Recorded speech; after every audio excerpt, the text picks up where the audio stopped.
Mara Lawson thought the hardest thing she'd ever done was walking away from Victor Hale with a lie that shattered them both.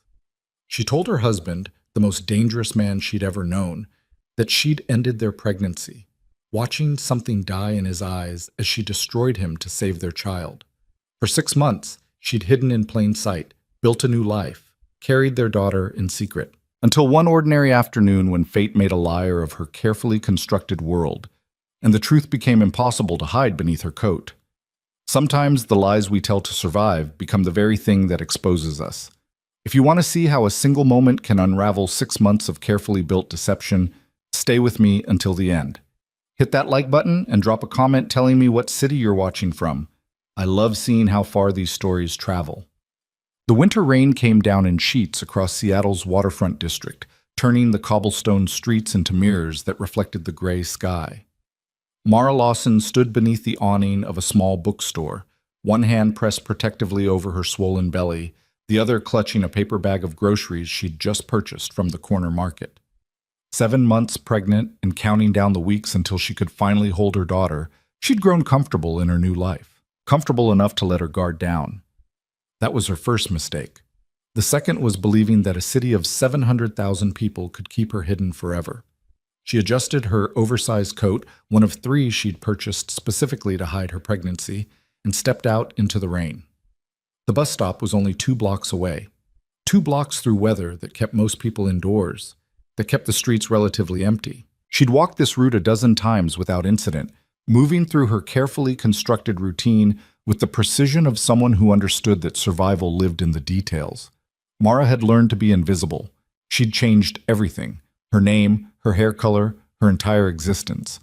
Charlotte Hayes now, at least according to the driver's license she'd purchased from a forger in Tacoma 3 weeks after she'd fled. Charlotte Hayes, administrative assistant at a medical supply company, renting a 1-bedroom apartment in a building where nobody asked questions as long as the rent cleared on time. 6 months of careful planning. 6 months of looking over her shoulder. 6 months of maintaining the fiction that had saved her life. The lies she'd told Victor still haunted her dreams. The look on his face when she'd said the words, cold, clinical, devastating, played on repeat in her quiet moments. I ended it, she'd told him, standing in the marble foyer of the mansion they'd shared, her suitcase already packed. The pregnancy. It's done. We're done. She'd watched something fundamental break inside him.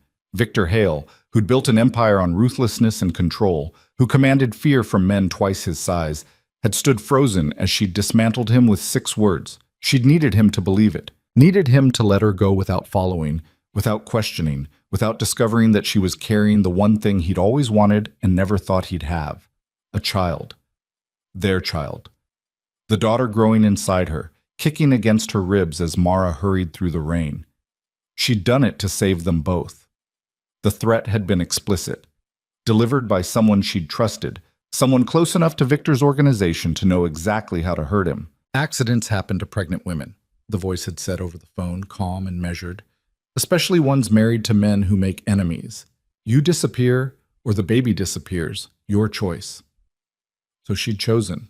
She'd lied to the man she loved and walked away from everything she'd known. Mara was half a block from the bus stop when she saw the black sedan. It stood out against the gray afternoon, idling at the curb with its engine running and its windows tinted dark enough to hide whoever sat inside. Not unusual for this part of the city. Plenty of people drove expensive cars through the waterfront district. But something about it made her stomach tighten with instinct she'd learned to trust. She adjusted her trajectory, angling toward the opposite side of the street, keeping her face down and her pace steady. Don't run. Running attracted attention.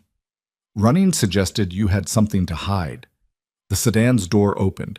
Mara's breath caught as a tall figure emerged, unfolding from the back seat with the kind of controlled grace that belonged to someone who'd spent years training their body to be a weapon. Dark suit, perfectly tailored, broad shoulders that she'd traced with her fingers on countless nights. Hair that curled slightly at his collar when it grew too long, just beginning to show threads of silver at his temples. Victor. She froze mid-step, her heart hammering so violently she thought it might crack her ribs. This couldn't be happening. Seattle was 3 states away from the city where they'd met, where they'd married, where she'd fled. She'd been so careful. Changed her appearance, her habits, her entire existence. How had he found her? For a moment, she thought about running anyway. The bus stop was close. She could make it, lose herself in the crowd, disappear into the maze of streets she'd memorized for exactly this scenario. Then Victor turned and their eyes met across the rain-soaked street. The recognition was instant, mutual, devastating. She watched his gaze travel from her face down to where her coat bulged unmistakably, where no amount of oversized fabric could hide the truth of what she'd been concealing for 6 months. His expression didn't change. Victor had spent too many years controlling his reactions to show shock openly, but something shifted in his eyes. Something that looked like betrayal and grief and fury all compressed into a single moment of understanding. Mara's hand moved instinctively to her belly, a protective gesture she couldn't suppress. Victor's jaw tightened. Then he started walking toward her. She should have run. Every survival instinct she possessed screamed at her to move, to put distance between them, to protect herself and the baby from whatever confrontation was about to unfold. But her feet stayed rooted to the wet cobblestones as he crossed the street with long, purposeful strides. Mara. His voice cut through the rain, low and controlled. The way he said her name, not Charlotte, not whatever identity she'd been hiding behind, confirmed that her carefully constructed fiction had just shattered. Victor. She hated how her voice shook. How did you find you? He stopped 3 feet away, close enough that she could see the muscle jumping in his jaw, the tension radiating through his shoulders. Does it matter? The rain soaked through her coat. She could feel it seeping into her bones, or maybe that was just the fear. You shouldn't be here. Neither should you. You told me. He stopped himself, his gaze dropping again to her belly. You told me you ended it. I did what I had to do. You lied. The words came out flat, emotionless, but she could hear the fury underneath. Victor had built his reputation on being the one who controlled information, who saw through deception, who always knew when someone was playing him. She'd made him a fool, and they both knew it. Mara lifted her chin. Yes. For 6 months. Yes. While carrying my child. She flinched. While keeping her safe. Something dangerous flashed across his face. Her? Mara cursed internally. She hadn't meant to reveal that detail, hadn't meant to give him anything more than what he'd already figured out just by looking at her. Victor, please, just let me go. Pretend you never saw me. Pretend? He laughed, a harsh sound that held no humor. You want me to pretend I didn't just discover that my ex-wife has been hiding my daughter from me for half a year? That she let me believe she'd terminated a pregnancy that very clearly still exists? It was the only way to keep her safe. Safe from what, Mara? From me? His control cracked, letting anger bleed through. You think I would have hurt you? Hurt our child? No, not you. She looked around nervously, suddenly aware they were having this confrontation in the open, on a public street where anyone could see or hear. Victor, not here. Please. He studied her for a long moment, and she could see him processing information, cataloging details the way he always did. The fear in her eyes, the way she kept glancing over her shoulder, the protective curl of her body around her belly. Get in the car. His tone left no room for argument. I can't, Mara. He stepped closer, lowering his voice. I'm not asking. Whatever this is, whatever made you run, whatever threat you're protecting our daughter from, we're not discussing it in the rain where anyone can see. Get in the car. She wanted to refuse, wanted to tell him that getting into that sedan meant stepping back into the world she'd fought so hard to escape. But standing in the rain, soaked through and shivering, 7 months pregnant with his child, she also knew she didn't have much choice. Victor's hand found the small of her back, guiding her toward the sedan with the same possessive touch she remembered from their marriage. It should have made her angry, his assumption that he could still direct her movements, still make decisions for her. Instead, it just made her tired. The driver, a man she recognized as Thomas, one of Victor's most trusted people, opened the back door without a word. Mara slid inside, grateful for the warmth and the privacy the tinted windows provided. Victor followed, settling beside her with enough space between them to be respectful but close enough that she could smell his cologne, the same scent she used to bury her face in when he held her. Thomas pulled smoothly into traffic without needing instructions. Silence stretched between them. heavy with 6 months of deception and the truth that now sat unavoidably present in the confined space. Mara kept her hands folded over her belly, feeling their daughter move restlessly. She always became more active when Mara was stressed. "When's your due date?" Victor's voice was carefully neutral. "February 15th. You're 7 months? Almost 8. He absorbed this, doing the math that would tell him she'd been about 10 or 11 weeks pregnant when she'd left. When she'd stood in their foyer and told him she'd ended it.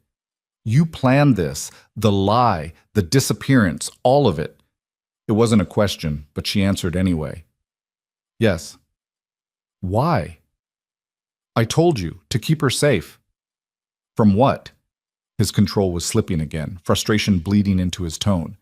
"You keep saying that like it explains everything, but it explains nothing. Safe from what, Mara?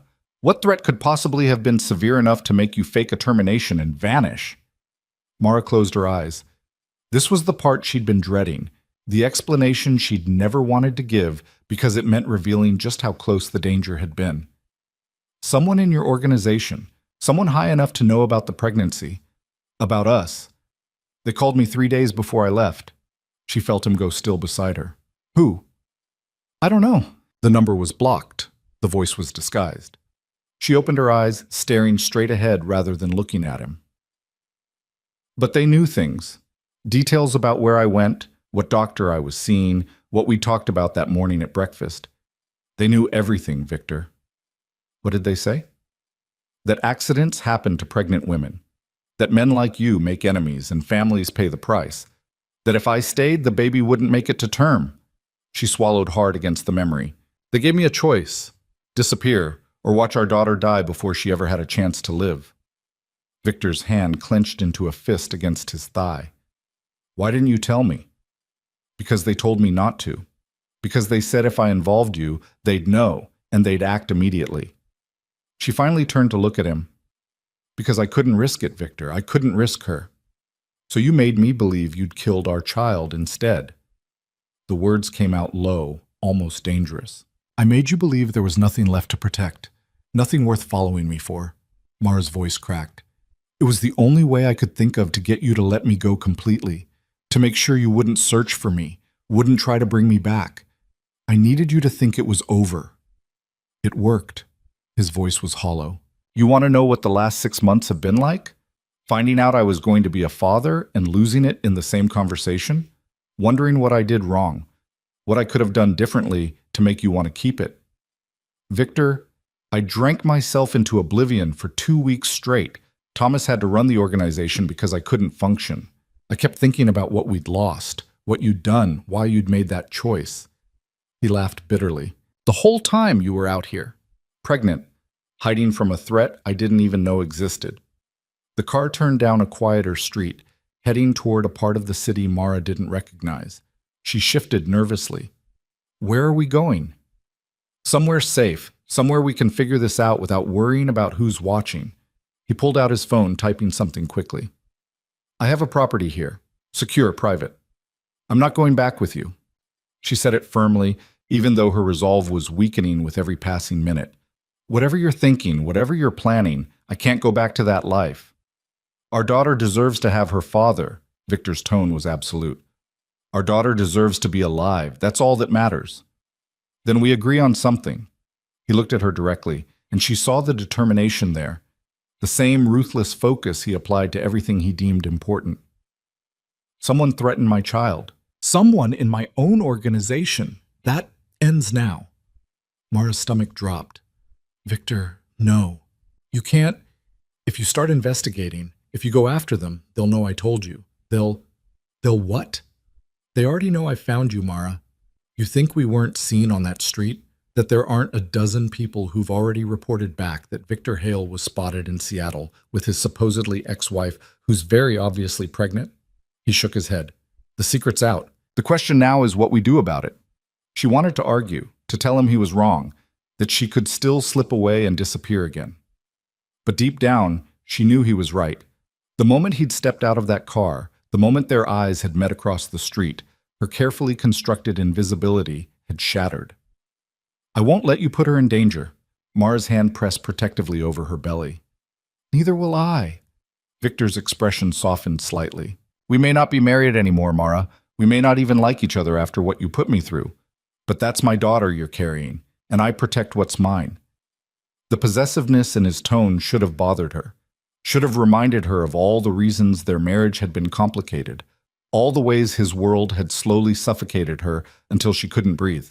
But right now, exhausted and scared and still soaked from the rain, part of her was relieved to have someone else carry the weight of protecting their child. Just for a moment. Just until she could think clearly again. The sedan pulled up to a modern building in a residential neighborhood, all glass and steel and security cameras. Thomas opened the door, offering Mara his hand as she struggled to exit gracefully with her belly throwing off her balance. Victor was beside her immediately, his hand at her elbow, steadying her. "6th floor," he told Thomas. "Have the team do a sweep. I want to know who's been watching this building, who's been in the neighborhood, anything unusual in the last 48 hours. "Yes, sir." They rode the elevator in silence. Mara studied her reflection in the mirrored walls, bedraggled, exhausted, her dark hair plastered to her skull from the rain. She looked like exactly what she was, a woman who'd been running for too long. Victor, by contrast, looked perfectly composed despite the rain. His suit was probably ruined, but he wore it like armor anyway, his posture rigid with the control she'd always both admired and resented. The apartment was exactly what she'd expected. Expensive, impersonal, probably used for business rather than living. Floor-to-ceiling windows overlooked the city. Minimalist furniture. Nothing that suggested anyone actually lived here. "Bathroom's down the hall," Victor said, shrugging out of his wet jacket. "There should be clothes in the bedroom closet. They'll be too big, but at least they're dry." Mara didn't argue. She disappeared into the bathroom, stripping out of her soaked coat and maternity dress, grateful for the shower that let her warm up and wash away the shock of the afternoon. She found an oversized sweater and a pair of sweatpants in the closet. Men's clothing, probably Victor's, but soft and comfortable. When she emerged, he'd made tea. 2 cups sat on the coffee table, steam rising from them. Victor stood by the window, phone pressed to his ear, having a conversation in the low, clipped tones he used for business. "I don't care what it takes. Pull the records from that entire week. Phone logs, security footage, personnel files. Someone made that call and I want to know who." A pause. "No, not tomorrow, tonight. And Marcus, keep it quiet. Whoever this is, they're close enough to have had access to my personal life. I don't want them knowing we're looking until we're ready to move." He ended the call, turning to find Mara standing in the middle of the room, drowning in his clothes. Something flickered in his expression, recognition, maybe, or memory. She'd worn his shirts before. In the early days of their relationship, when everything had still been simple, when she'd believed she could love a dangerous man without becoming collateral damage. "Sit," he gestured to the couch. "You need to eat. When's the last time you had a proper meal?" "I eat fine." That wasn't the question.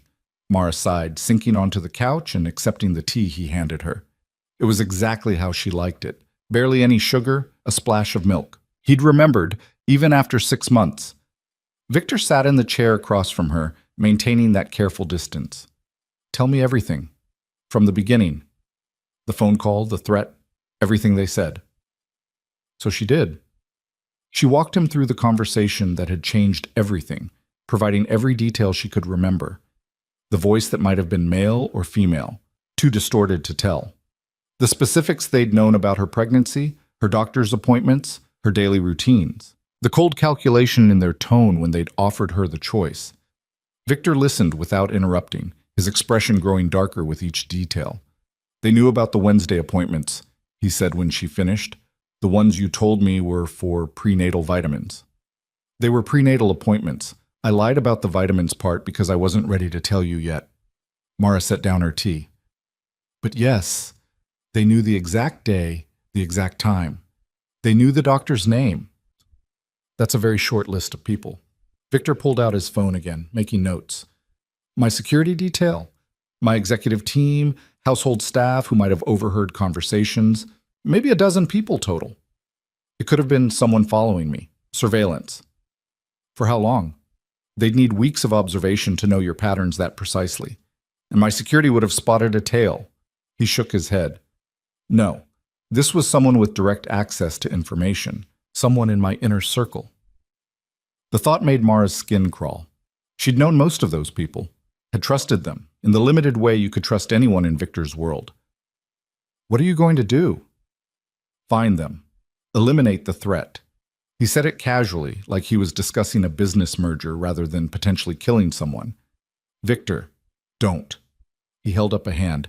Don't ask me to show mercy to someone who threatened my child, who terrorized my wife, ex-wife, into faking a termination and going into hiding, who's been out there for 6 months knowing they got away with it. His eyes were hard. I've built my reputation on being reasonable, on solving problems with negotiation when possible. But this is personal. Mara should have been horrified, should have argued against the violence implicit in his words, but she was too tired and too scared and too aware that whoever had threatened her baby was still out there. I need guarantees, she heard herself say. If I stay, if I let you help, I need to know she'll be safe. Really safe, not just protected by your security and your reputation. What do you want? I want out.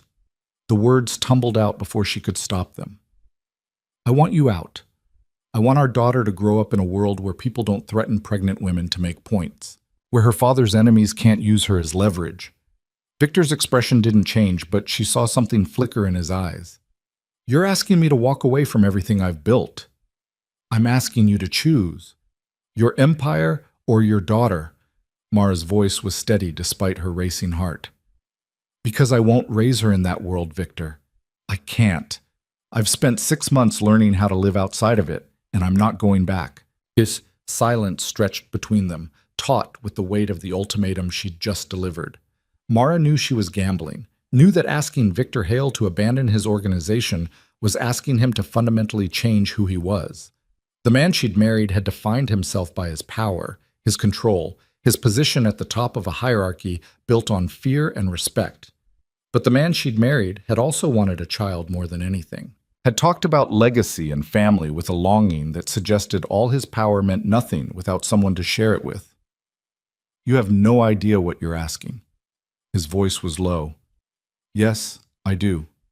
I'm asking you to prove that we matter more than your empire, that she matters more. Mara gestured to her belly. You want to be her father? You want to be part of her life? Then choose a life she can be part of. Victor stood, walking back to the window. Rain still streaked down the glass, turning the city lights into watercolor blurs. She watched the tension in his shoulders, the rigid control he maintained even when everything inside him must be churning. I'll need time, he said finally, to transition out, to make sure the organization doesn't collapse into chaos and violence when I step away. People depend on me. How much time? Months? Maybe a year? She'll be born in 6 weeks, Victor. I need her safe before that happens. He turned to face her. Then I find the traitor first. Eliminate that specific threat while I set up a longer-term exit strategy. Would that be acceptable? Mara considered. It wasn't everything she wanted, wasn't the clean break she'd been hoping for, but it was more than she'd expected him to offer. And if you can't find them in time, then I make sure you and our daughter are somewhere safe and surrounded by people I trust absolutely. People who aren't connected to my organization, who have no stake in power games and territory disputes. His jaw tightened. I won't let anything happen to either of you, Mara. Not again. The again hung in the air between them, an acknowledgement that he'd already failed once by not seeing the threat inside his own organization, by not protecting her when she'd needed it most. I want to believe you, she said softly. But 6 months ago, I trusted that your world was something I could navigate. That loving you didn't mean putting myself in danger. I was wrong. 6 months ago, I didn't know someone close to me was capable of threatening an innocent woman and her unborn child. Now I do. Victor's expression hardened. And I promise you, Mara, when I find out who made that call, they'll wish they'd never thought to use my family as a weapon. The casual mention of violence should have disturbed her more than it did. But Mara had lived in Victor's world long enough to understand that some threats required absolute responses. Whoever had terrorized her into hiding wouldn't stop with warnings and negotiations. Her daughter kicked hard against her ribs, as if protesting the entire situation. Mara rubbed the spot absently. Victor's gaze tracked the movement. Can I? He stopped himself, looking almost uncertain. It was an expression she'd rarely seen on him. Can you what? Feel her move. The request was so simple, so human, that it cut through all the tension and complicated history between them. This was the moment Mara had stolen from him. The simple joy of feeling his daughter kick, of knowing she was real and growing and alive. 6 months of her pregnancy that he'd never get back, all because of a threat neither of them had seen coming. She nodded, unable to speak past the sudden lump in her throat. Victor crossed the room slowly, as if approaching something fragile he might break with the wrong movement. He knelt beside the couch, his hand hovering uncertainly over her belly. Here. Mara guided his palm to where their daughter was most active, pressing it firmly against the sweater. They waited in silence. Then it happened. A solid kick directly against Victor's hand, strong and unmistakable. His expression transformed. All the anger and control and calculated intimidation fell away, leaving something raw and almost vulnerable. She's strong. She never stops moving, especially at night. Mara found herself smiling despite everything. I think she's going to be a nightmare to get to sleep. Another kick. Victor's thumb stroked gently across Mara's belly, his touch reverent in a way she'd never seen from him before. What else? Tell me everything I've missed. So she did. She told him about the morning sickness that had lasted well into the second trimester, the food aversions that made no logical sense, the way their daughter responded to music by kicking along to the rhythm. She told him about the ultrasound she'd gone to alone, the pictures she'd kept in a shoebox because she couldn't bear to look at them too often. Victor absorbed every detail like a man dying of thirst finally finding water. His hand never left her belly, maintaining that connection to the daughter he'd thought he'd lost. I'm sorry. Mara hadn't planned to apologize, but the words came anyway. For lying, for making you believe she was gone, for all of it, I didn't know what else to do. You did what you thought you had to do to protect her. His voice was rough. I can't fault you for that, even if I hate how it happened. I never stopped. She caught herself, not sure she should finish the sentence. What? Loving you. I never stopped. Leaving wasn't about not wanting to be with you, Victor. It was about keeping her alive. His eyes met hers, and she saw the grief there, the loss that had nothing to do with death and everything to do with choices and consequences and threats that had torn them apart. We can't go back, he said quietly. Even if I wanted to, even if you wanted to, too much has happened, too many lies between us. I know. But we can go forward. His hand was still on her belly, still connected to their daughter. We can find whoever did this. We can make sure she's safe, and we can figure out what kind of parents we're going to be, even if we're not together. Mara nodded, not trusting her voice. Victor's phone buzzed. He pulled it out reluctantly, reading the screen with a frown. Marcus found something.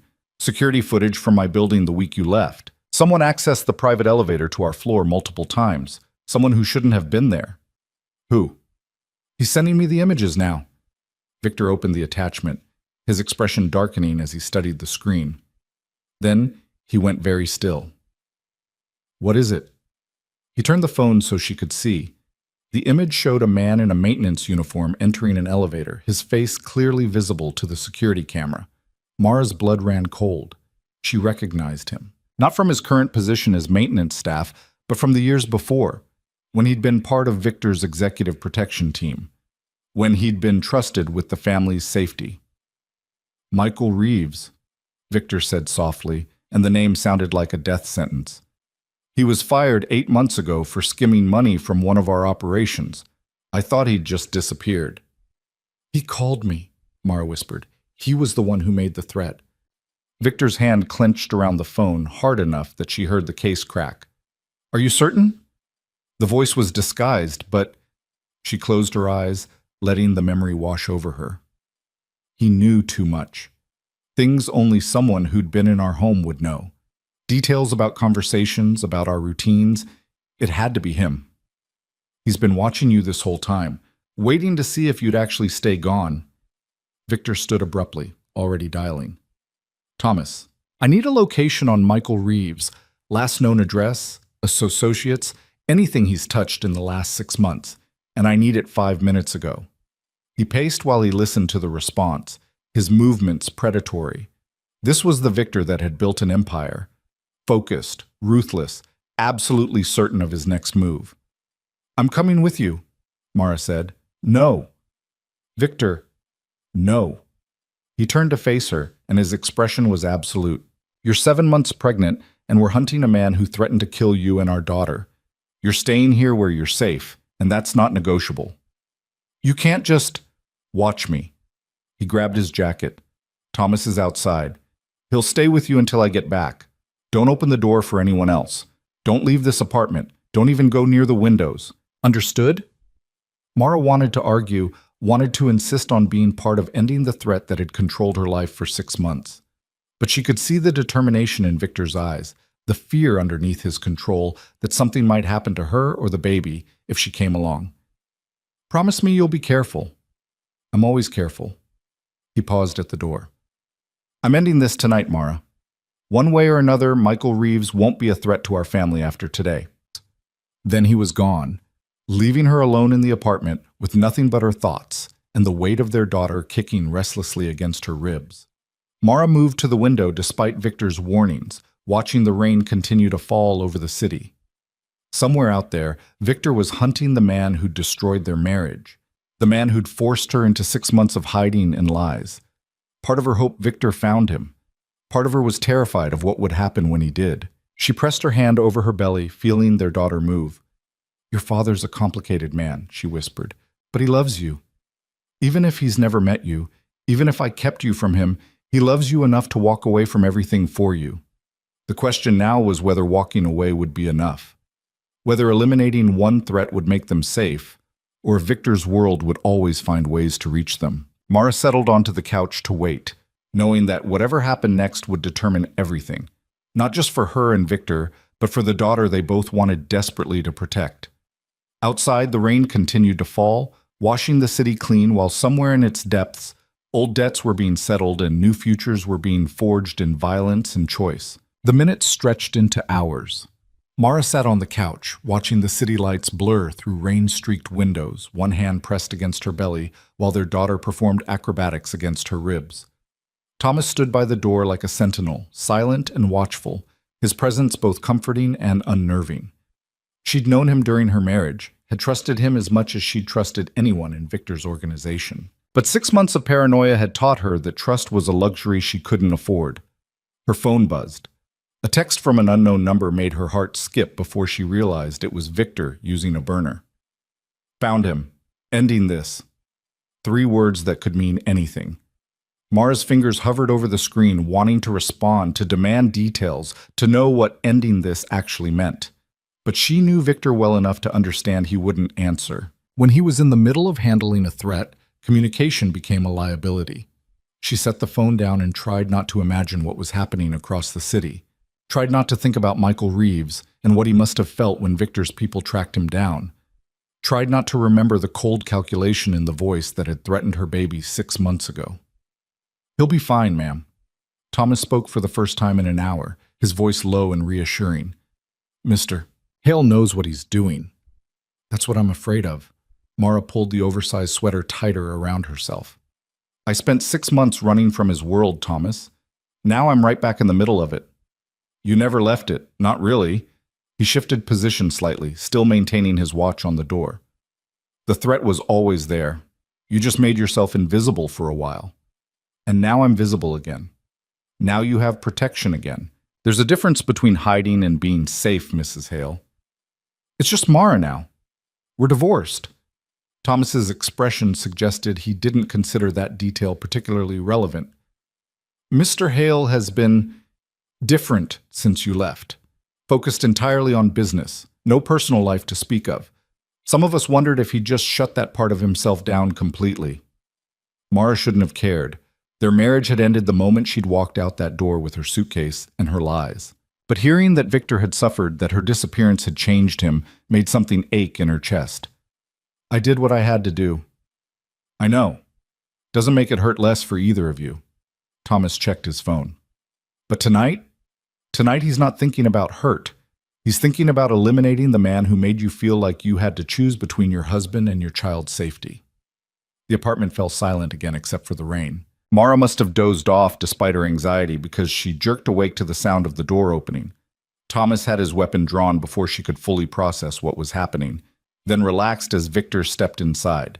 He looked like he'd been through a war. His suit jacket was gone, his shirt torn at the shoulder and stained with something dark that might have been blood. His knuckles were scraped raw, but his eyes were clear and focused as they found Mara on the couch. "It's done," he said simply. Mara struggled to her feet, her heart pounding. "Done how?" "Michael Reeves won't be threatening anyone ever again." Victor's voice was flat, emotionless. He confirmed everything. The call, the surveillance, a lot of it. He'd been watching you even after you disappeared, waiting to see if you'd stayed gone or if I'd found you. "Is he—" She couldn't finish the question. "Alive? Yes. Barely." Victor moved to the bar, pouring himself 2 fingers of whiskey and downing it in one swallow. "He's in a hospital under guard. When he's stable enough to move, he'll be transferred somewhere very far away where he can spend the rest of his life thinking about what happens when you threaten my family." Thomas nodded once and slipped out of the apartment, giving them privacy. Mara watched Victor pour a second drink, noting the slight tremor in his hands. He was coming down from adrenaline, from whatever violence he'd committed in her name. "What did you do to him?" "What needed to be done." He set down the glass without drinking. "He told me everything, Mara, every detail.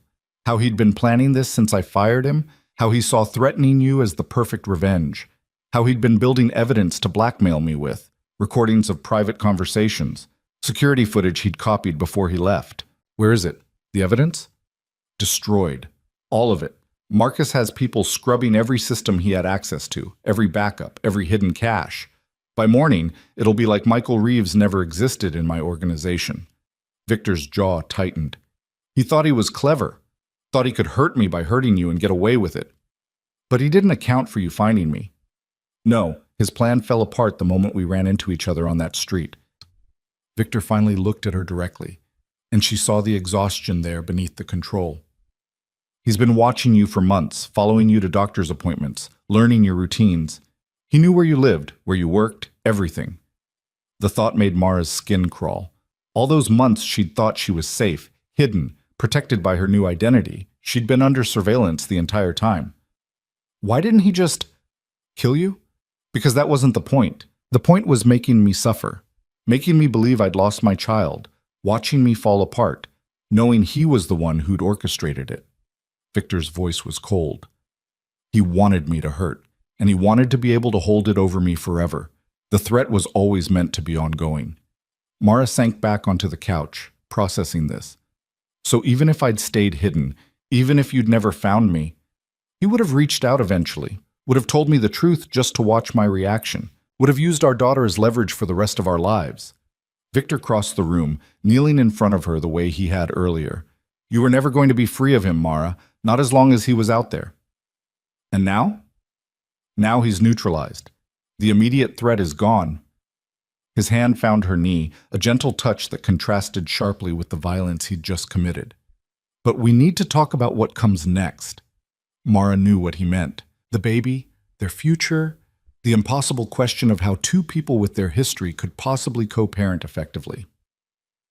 "I meant what I said earlier. I won't raise her in your world." "I know, and I meant what I said too. I'll find a way out." He stood, pacing to the window. "But it's not going to be simple or quick. I have responsibilities, people who depend on me. I can't just walk away overnight without creating a power vacuum that would put everyone at risk." "How long?" 6 months minimum to transition leadership. Maybe a year to fully extract myself from operations." He turned to face her. "I know that's not the answer you want. I know our daughter will be born long before that timeline completes, but I'm trying to be realistic about what's actually possible." Mara pressed both hands against her belly, feeling their daughter kick in response. 6 months to a year of continued exposure to Victor's world, of waiting for another threat to emerge, of wondering if every stranger on the street was someone with an agenda. "What do we do in the meantime?" "You come back with me, to my city, to a place I can actually protect you. Seattle's too exposed, Too many people know you're here now. Too many variables I can't control. Victor's tone left little room for argument. I have a property outside the city. Private, secure, completely separate from my business operations. You'd be safe there. That sounds like a prison. It's a home. A real one. Not a safe house or an apartment I use for meetings. I bought it 2 years ago, thinking maybe someday. He trailed off, looking uncomfortable with the vulnerability. I bought it thinking about family, about having a place that wasn't connected to everything else. You never mentioned it when we were married, because when we were married, I was still trying to convince myself I could have both, the empire and the family, the power and the peace. His expression hardened. Losing you taught me that was a fantasy. You can't serve two masters. Eventually, you have to choose. Mara studied him, searching for signs of manipulation or control, but she only saw exhaustion and something that looked like genuine regret. If I agree to this, if I come back with you, I need guarantees. Name them. Complete transparency. No more secrets about threats or business or anything that could affect our daughter's safety. If someone so much as looks at me wrong, I want to know about it. Done. Full autonomy over medical decisions. I choose the doctor, the hospital, everything related to the pregnancy and birth. Reasonable.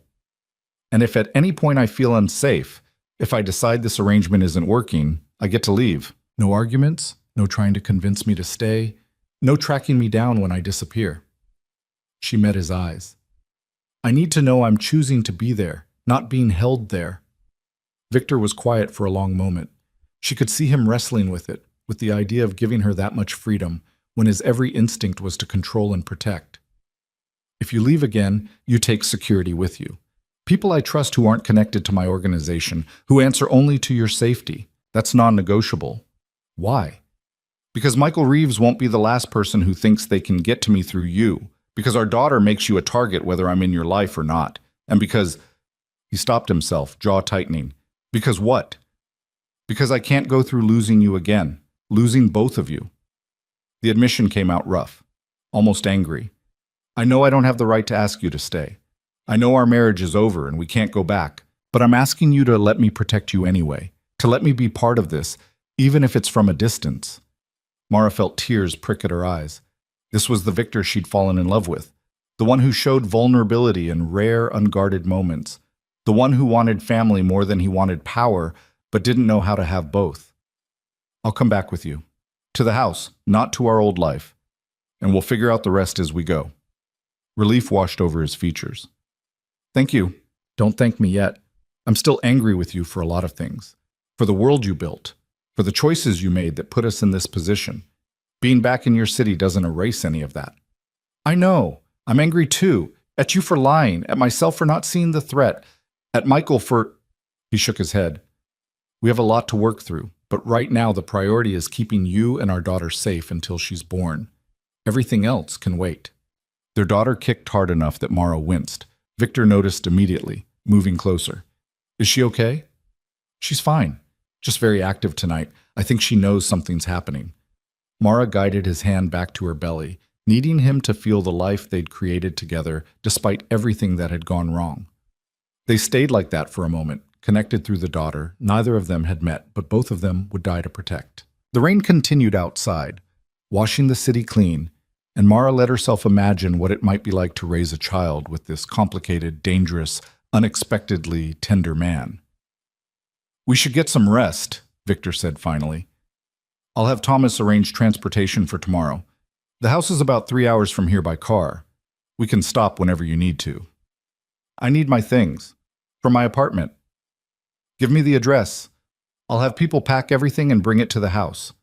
Victor, you're not going back there. Not when Michael knew exactly where you lived, which means other people might know too. His expression was absolute. Your landlord will get notice that you're breaking the lease. Any personal items that matter, my people will handle it carefully. But you're not setting foot in that apartment again.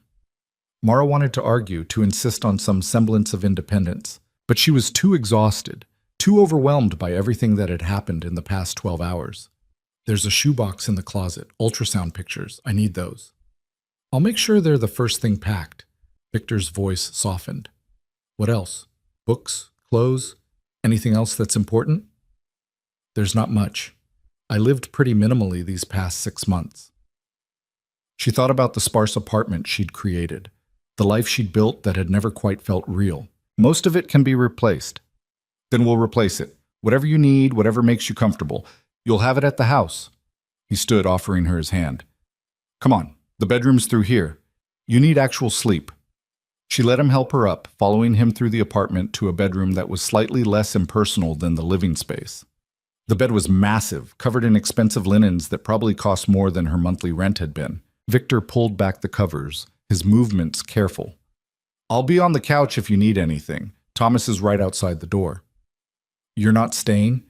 The question came out before she could stop it. He paused, looking conflicted. I didn't think you'd want me to. Mara didn't know what she wanted. Her emotions were tangled, anger at being thrust back into Victor's world, relief at not having to face the threat alone, fear about what the future held, and underneath it all, a complicated longing for the man she'd loved before everything fell apart. I don't want to be alone right now, she heard herself say. You don't have to. We don't have to. I just don't want to be alone. Understanding crossed Victor's face. He kicked off his shoes and shrugged out of his ruined dress shirt, standing in just his undershirt and suit pants. I'll stay, but I'm keeping my distance unless you say otherwise. No assumptions, no expectations. Okay? They climbed into bed from opposite sides, maintaining careful space between them.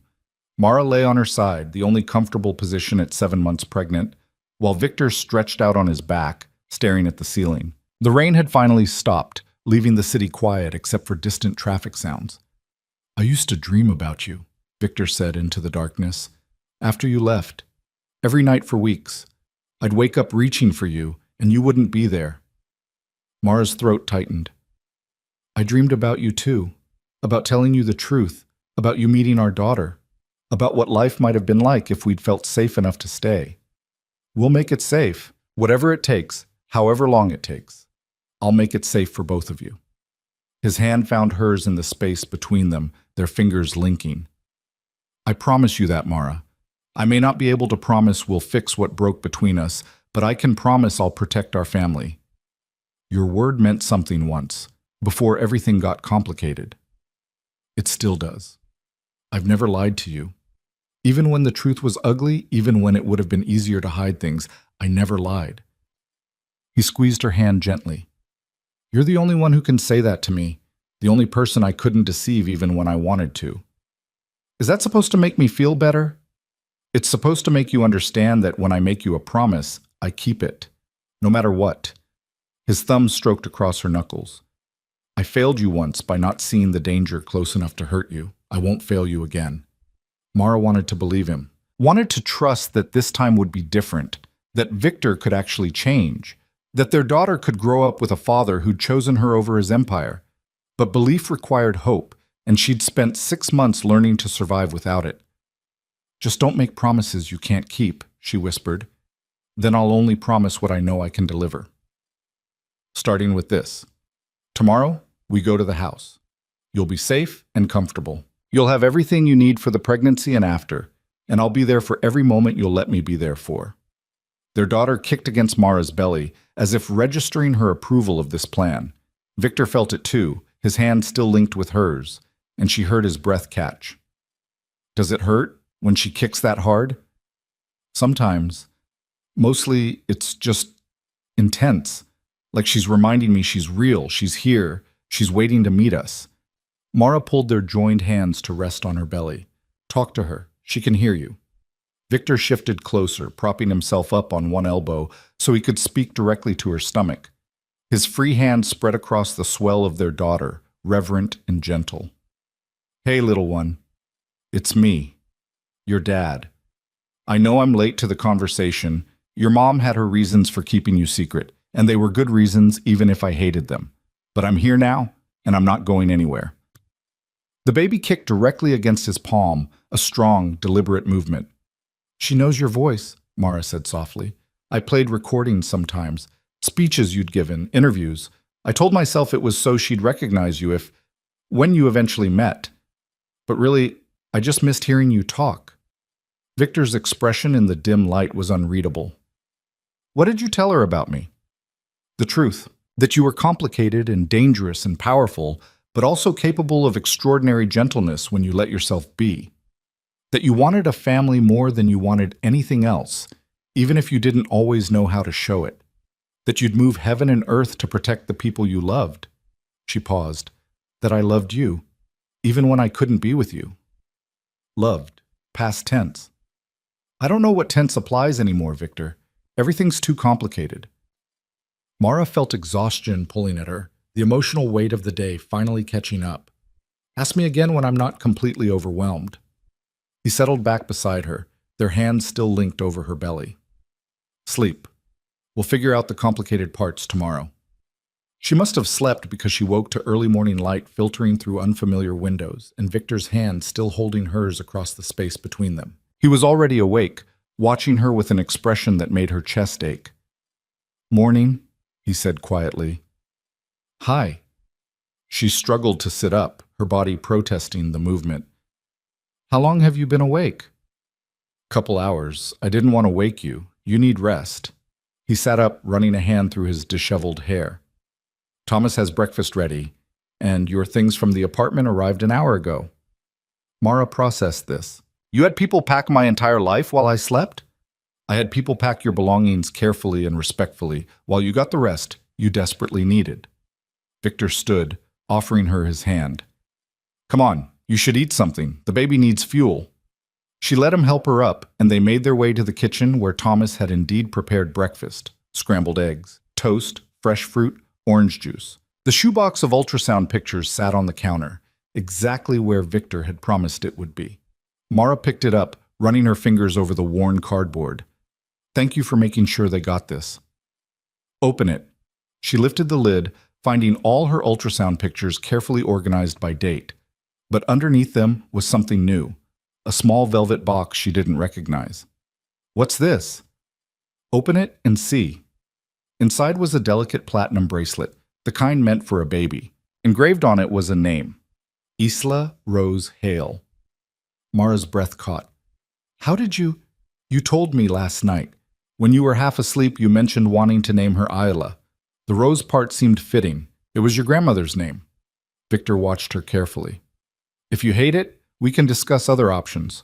But I wanted you to know I was listening to everything you've shared. She traced the tiny bracelet with one finger, imagining it on their daughter's wrist. It's perfect. So we're naming her Isla? Unless you have objections. No objections. Isla Rose Hale it is. He paused. Or Isla Rose Lawson, if you'd prefer. I know we're not married anymore. I don't have any claim to... Hale, Mara interrupted. She should have your name. Whatever else happens between us, she's your daughter. She deserves to carry that connection. Something shifted in Victor's expression, relief mixed with something deeper. Thank you. They ate breakfast in comfortable silence, and Mara found herself relaxing incrementally. This felt almost normal, almost like the early days of their relationship before power and danger had complicated everything. Just two people sharing a meal, preparing for the arrival of their child. The car's ready whenever you are, Thomas announced from the doorway. Estimated 3 hours to the house, weather permitting. Mara nodded, suddenly nervous about this next step. Going back to Victor's city meant stepping fully back into his world, even if the house was separate from his business. It meant trusting that he could actually keep her safe, that Michael Reeves was truly the only threat they'd needed to worry about. Hey. Victor's hand found hers across the table. We don't have to do this if you're not ready. We can stay here another day, another week, whatever you need. No, the longer we wait, the harder it gets. She squeezed his hand. Let's go to the house. Let's start figuring out what our future actually looks like. An hour later, they were on the road. Mara sat in the back of the sedan, Victor beside her, watching Seattle disappear in the rearview mirror. She was leaving behind her carefully constructed safety, her false identity, everything she'd built to survive. But she was also moving towards something new, uncertain and complicated, but built on truth instead of lies. Their daughter kicked steadily against her ribs, as if encouraging this choice. Victor's hand rested on her belly, feeling each movement, and Mara let herself believe that maybe, just maybe, they could build something worth having from the wreckage of what they'd lost. The house materialized through morning fog like something from a dream. Mara had expected another sterile safe house, another temporary shelter that felt more like a cage than a home. Instead, Victor's sedan turned down a tree-lined private road that opened onto a sprawling property overlooking a lake. The house itself was modern but warm, all natural wood and stone and glass that seemed designed to bring the outside in rather than shut the world out. "This is it?" She couldn't keep the surprise from her voice. "This is home." Victor's tone was careful, as if he wasn't quite sure he had the right to call it that yet. "Or it will be, if you can stand it." Thomas pulled up to the front entrance, and Mara took in details she'd missed from the road. Gardens that looked professionally maintained but not overly formal. A wraparound porch with furniture that suggested actual use rather than decoration. Windows everywhere, flooding the interior with natural light. "It doesn't look like you," she said honestly. "It's not supposed to look like me. It's supposed to look like the life I wanted to build if I ever figured out how to step away from everything else." Victor opened the car door, offering his hand to help her out. "I bought it thinking about family, about what kind of place I'd want to raise a child." Mara accepted his help, struggling slightly as her center of gravity shifted. 7 months pregnant made every movement an exercise in recalibration. "When did you buy it?" 2 years ago, right after we got married." He steadied her as she found her footing. "You asked me once what I wanted our life to look like in 5 years, remember?" She did. They'd been lying in bed on a rare lazy Sunday, still tangled in sheets, talking about futures that felt impossibly distant. She'd asked what he wanted, and he'd given her some vague answer about stability and legacy that hadn't really answered the question at all. "You never mentioned this place?" "Because I wasn't ready to admit I wanted it. Wasn't ready to acknowledge that the empire I'd built might not be compatible with the family I wanted." Victor guided her toward the entrance, his hand at the small of her back. "Buying this was the first time I let myself imagine actually stepping away, actually choosing something else." The interior was even more impressive than the exterior. High ceilings and open spaces that somehow still felt intimate. Furniture that looked comfortable rather than expensive. A kitchen that was clearly designed for actual cooking rather than just for show. Everything about it screamed permanence, intention, care. "There's a nursery upstairs," Victor said, watching her take it all in. "I had it prepared last week. After I found you, after I knew there was still a baby to prepare for. If you hate it, we can change everything." Mara's throat tightened. He'd been planning this, preparing for their daughter even while hunting down the man who'd threatened her. "Can I see it?" "Of course." He led her up a curved staircase to the second floor, down a hallway lined with windows that overlooked the lake. The nursery was at the end of the hall, positioned to catch morning light. When Victor opened the door, Mara's breath caught. It was perfect. Soft grays and whites with touches of pale pink. A crib that looked handcrafted, built to last generations. A rocking chair positioned by the window. Shelves waiting to be filled with books and toys. Everything a baby could need, prepared by a father who'd thought he'd lost his chance at this. "Victor." She couldn't find words past the emotion clogging her throat. "Too much?" He looked uncertain, vulnerable in a way she rarely saw. "I can have it all changed. Different colors, different furniture, whatever you want." "It's beautiful." She moved into the room, running her hand along the edge of the crib. "When did you have time to do this?" "I made time. Once I knew Isla was real, was coming. Nothing else seemed as important as getting ready for her." He stayed in the doorway, giving her space to explore. "The rocking chair was my mother's. It's the only thing I kept from her estate. I thought maybe it could be something that connects Isla to family history, even the parts I don't talk about much." Mara knew Victor's relationship with his mother had been complicated. The woman had died when he was 16, leaving him alone in a world that had shaped him into someone hard and calculating. The fact that he'd kept her rocking chair, that he wanted their daughter to have it, said more than any speech could. "She would have loved being a grandmother," Mara said softly. "She would have loved you, would have told me I was an idiot for letting you go, for not seeing the threat close enough to hurt you."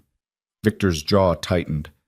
"She always said the most dangerous enemies are the ones inside your own walls. I should have listened better." "You couldn't have known Michael would go that far." "I should have. I built my entire reputation on seeing threats before they materialized, on staying 3 steps ahead of everyone around me. But I was so focused on external dangers that I missed the one right under my nose." He finally stepped into the nursery, moving to stand beside her at the crib. It won't happen again. I'm restructuring everything: security protocols, personnel access, information chains. By the time Isla's born, this place will be impenetrable. Mara heard the determination in his voice, but also the fear underneath. Victor was used to controlling outcomes, to ensuring results through careful planning and ruthless execution. A baby would change all of that. Parenthood wasn't something you could manage like a business operation. She's going to get sick sometimes, Mara said gently. She's going to fall down and scrape her knees. She's going to do things we can't predict or control. You can't protect her from everything, Victor. Watch me try. His hand covered hers on the crib rail. I know it's impossible. I know I can't wrap her in bubble wrap and lock her in a tower. But I can eliminate the threats I do have control over. I can make sure that when she falls down, it's because she's learning to walk, not because someone pushed her. Their daughter kicked hard, as if protesting the entire conversation. Mara smiled despite herself. She's going to be a handful. I can already tell. Good. The world doesn't need more passive women who let themselves be pushed around. Victor's expression softened as he felt the movement under their hands. She'll be strong, like her mother. Strong and stubborn and probably too smart for her own good. Mara looked at him directly. Like both her parents. We're going to screw this up sometimes. You know that, right? The admission seemed to cost him. I don't know how to be a father. My own was absent more than present, and when he was around, he stopped himself. I don't have a good template for this. Neither do I. My parents loved me, but they weren't exactly equipped to prepare me for raising a child with someone like you. Mara squeezed his hand. We'll figure it out together. Make mistakes together. Learn together. Together suggests we're on the same team. Aren't we? At least when it comes to Isla? She turned to face him fully. I know we're not married anymore. I know we've hurt each other in ways that probably can't be completely fixed, but we both want what's best for our daughter. That has to count for something. Victor studied her face like he was memorizing details he'd thought he'd lost forever. It counts for everything. And if we can build on that foundation, if we can learn to trust each other again, even just in this one area, maybe it's enough. Maybe it is. Mara felt exhaustion pulling at her again. The emotional whiplash of the past 24 hours was catching up, combining with the physical strain of late pregnancy to leave her completely drained. I need to sit down. Of course. Come on. Victor guided her to the master bedroom across the hall, another space that managed to be both luxurious and livable. He helped her onto the bed, propping pillows behind her back. Rest. I need to make some calls anyway. Check in with Marcus about the business transition. You're really doing it? Stepping away? I told you I would. I keep my promises. He paused at the door. It won't be immediate. I need to find the right person to take over operations, ensure the transition doesn't create chaos. But I'm committed to it, Mara. By the time Isla's first birthday comes around, I'll be completely out. She wanted to believe him, wanted to trust that he could actually walk away from the empire he'd spent years building. And what will you do instead? You've defined yourself by that world for so long. I'll figure it out. Maybe I'll become one of those fathers who's obsessed with their kids' activities. Maybe I'll take up woodworking or something equally domestic. A hint of humor crossed his face. The point is, I'll be here, present, available, not disappearing for weeks at a time to handle territorial disputes or negotiate with people who communicate primarily through threats. I hope you mean that. I do. And I'll prove it, day by day, choice by choice. He closed the door partway, giving her privacy while staying close enough to hear if she needed anything. Mara lay back against the pillows, one hand on her belly, trying to process everything. 2 days ago, she'd been Charlotte Hayes, administrative assistant, living a quiet life of careful invisibility. Now she was back to being Mara Hale, or Mara Lawson, she still wasn't sure which, preparing to give birth to the daughter of a man who ran a criminal empire and promised he'd leave it all behind for her. It felt surreal, impossible. Like she'd wake up and find herself back in her sparse Seattle apartment, this whole encounter having been nothing but a complicated dream. But Igla kicked against her ribs, solid and real, and Mara knew this was happening. She was here. Victor had found her. The threat that had driven her into hiding was neutralized. Now came the harder part, figuring out how to build a life with a man she'd loved and left and still didn't quite know how to trust. She must have dozed off because she woke to late afternoon light and the smell of something cooking. Her back ached from the awkward position, and her bladder was screaming for attention, a constant state of being in the third trimester. She struggled to her feet, made her way to the attached bathroom, then followed the cooking smells downstairs. Victor stood in the kitchen, actually cooking, not directing staff or ordering takeout, but standing at the stove with a dish towel over his shoulder, stirring something in a pan. It was so domestic, so utterly unlike the man she'd married, that Mara stopped in the doorway just to stare. He noticed her watching. "What? You're cooking." "I know how to cook. I just rarely have time to do it." He gestured to the stove. "Pasta primavera. I remember you liked it. Light enough not to upset your stomach. Enough vegetables to satisfy the nutritional requirements you're probably tracking obsessively." She moved into the kitchen, peering at the pan. It looked good. More than good. "Where did you learn to cook?" "My mother taught me," said a man who couldn't feed himself was at the mercy of others. And mercy wasn't something to rely on in our world. Victor added fresh basil to the pan, the scent filling the kitchen. After she died, cooking was one of the few things that felt normal, controllable. I could follow a recipe and get predictable results when everything else was chaos. "You never cooked for me when we were married. I never let you see most of myself when we were married." He turned down the heat, facing her fully. "I kept you separate from too much of my life. Thought I was protecting you by not letting you too far in. Turns out I was just ensuring you'd never really know me." Mara leaned against the counter, watching him work. "I knew you. Maybe not every detail, but I knew the important parts. The man who wanted family more than power, even if he couldn't admit it. The one who was capable of extraordinary gentleness when he let his guard down. The one who was terrified of losing people he loved. And the one who let his world become so dangerous that you had to fake a pregnancy termination and go into hiding to protect our child." Victor's expression was bleak. "Don't romanticize it, Mara. I failed you in fundamental ways." "You did. And I failed you too by not trusting you enough to tell you about the threat. By choosing to handle it alone instead of believing we could face it together." She moved closer, drawn by something she couldn't quite name. "We both made mistakes. The question is whether we can do better now." "I want to." He set down the spoon, turning to face her completely. "I want to be the father Isla deserves. The partner you deserve, even if we're not together romantically. I want to be someone you can trust to keep you both safe. Then prove it. Not through grand gestures or promises about the future. Through small choices. Daily actions. Being present." Mara's hand found her belly, rubbing the spot where Isla was kicking. "Show me you mean it by actually doing it." "I will." Victor's hand covered hers, both of them connected to their daughter.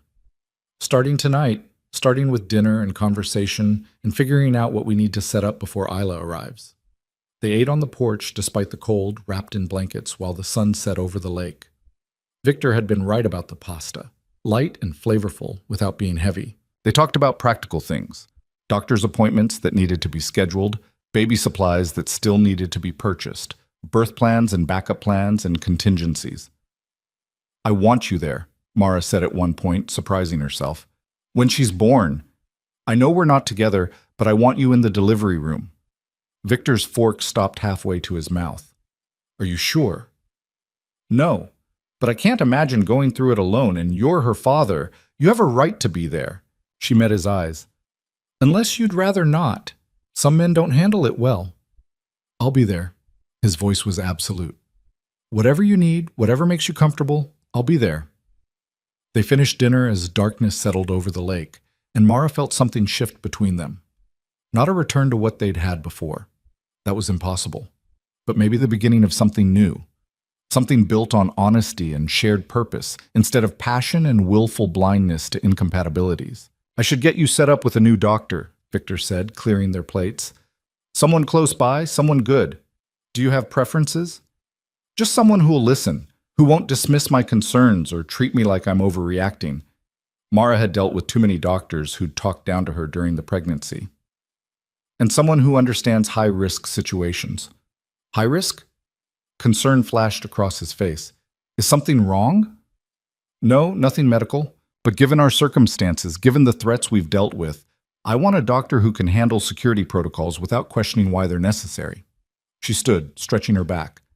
And I want the hospital locked down when it's time. No visitors except people we explicitly approve. Consider it done. I'll have Marcus compile a list of doctors we can trust, and I'll personally oversee hospital security arrangements. Victor moved to help her inside, his hand steadying her elbow. What else? What else do you need to feel safe? Mara considered. I want to meet your security team, the people who will be protecting us. I want to know their faces, their backgrounds, their loyalty structure. No more strangers making decisions about my safety. Tomorrow, I'll have everyone assigned to this property come in for introductions. He paused. And I want you to have a panic button, something you can activate if you ever feel unsafe for any reason. It'll bring security immediately, no questions asked. That seems excessive. Michael Reeves seemed like loyal employee until he threatened to kill you and our daughter. Victor's jaw was tight. Excessive is what keeps you alive in my world, or what used to be my world, before I decided our family mattered more. They made their way upstairs, falling into an easy rhythm that felt both foreign and familiar. Victor showed her where he'd had her things from Seattle stored, gave her space to settle into the master bedroom, didn't push for more proximity than she was comfortable with.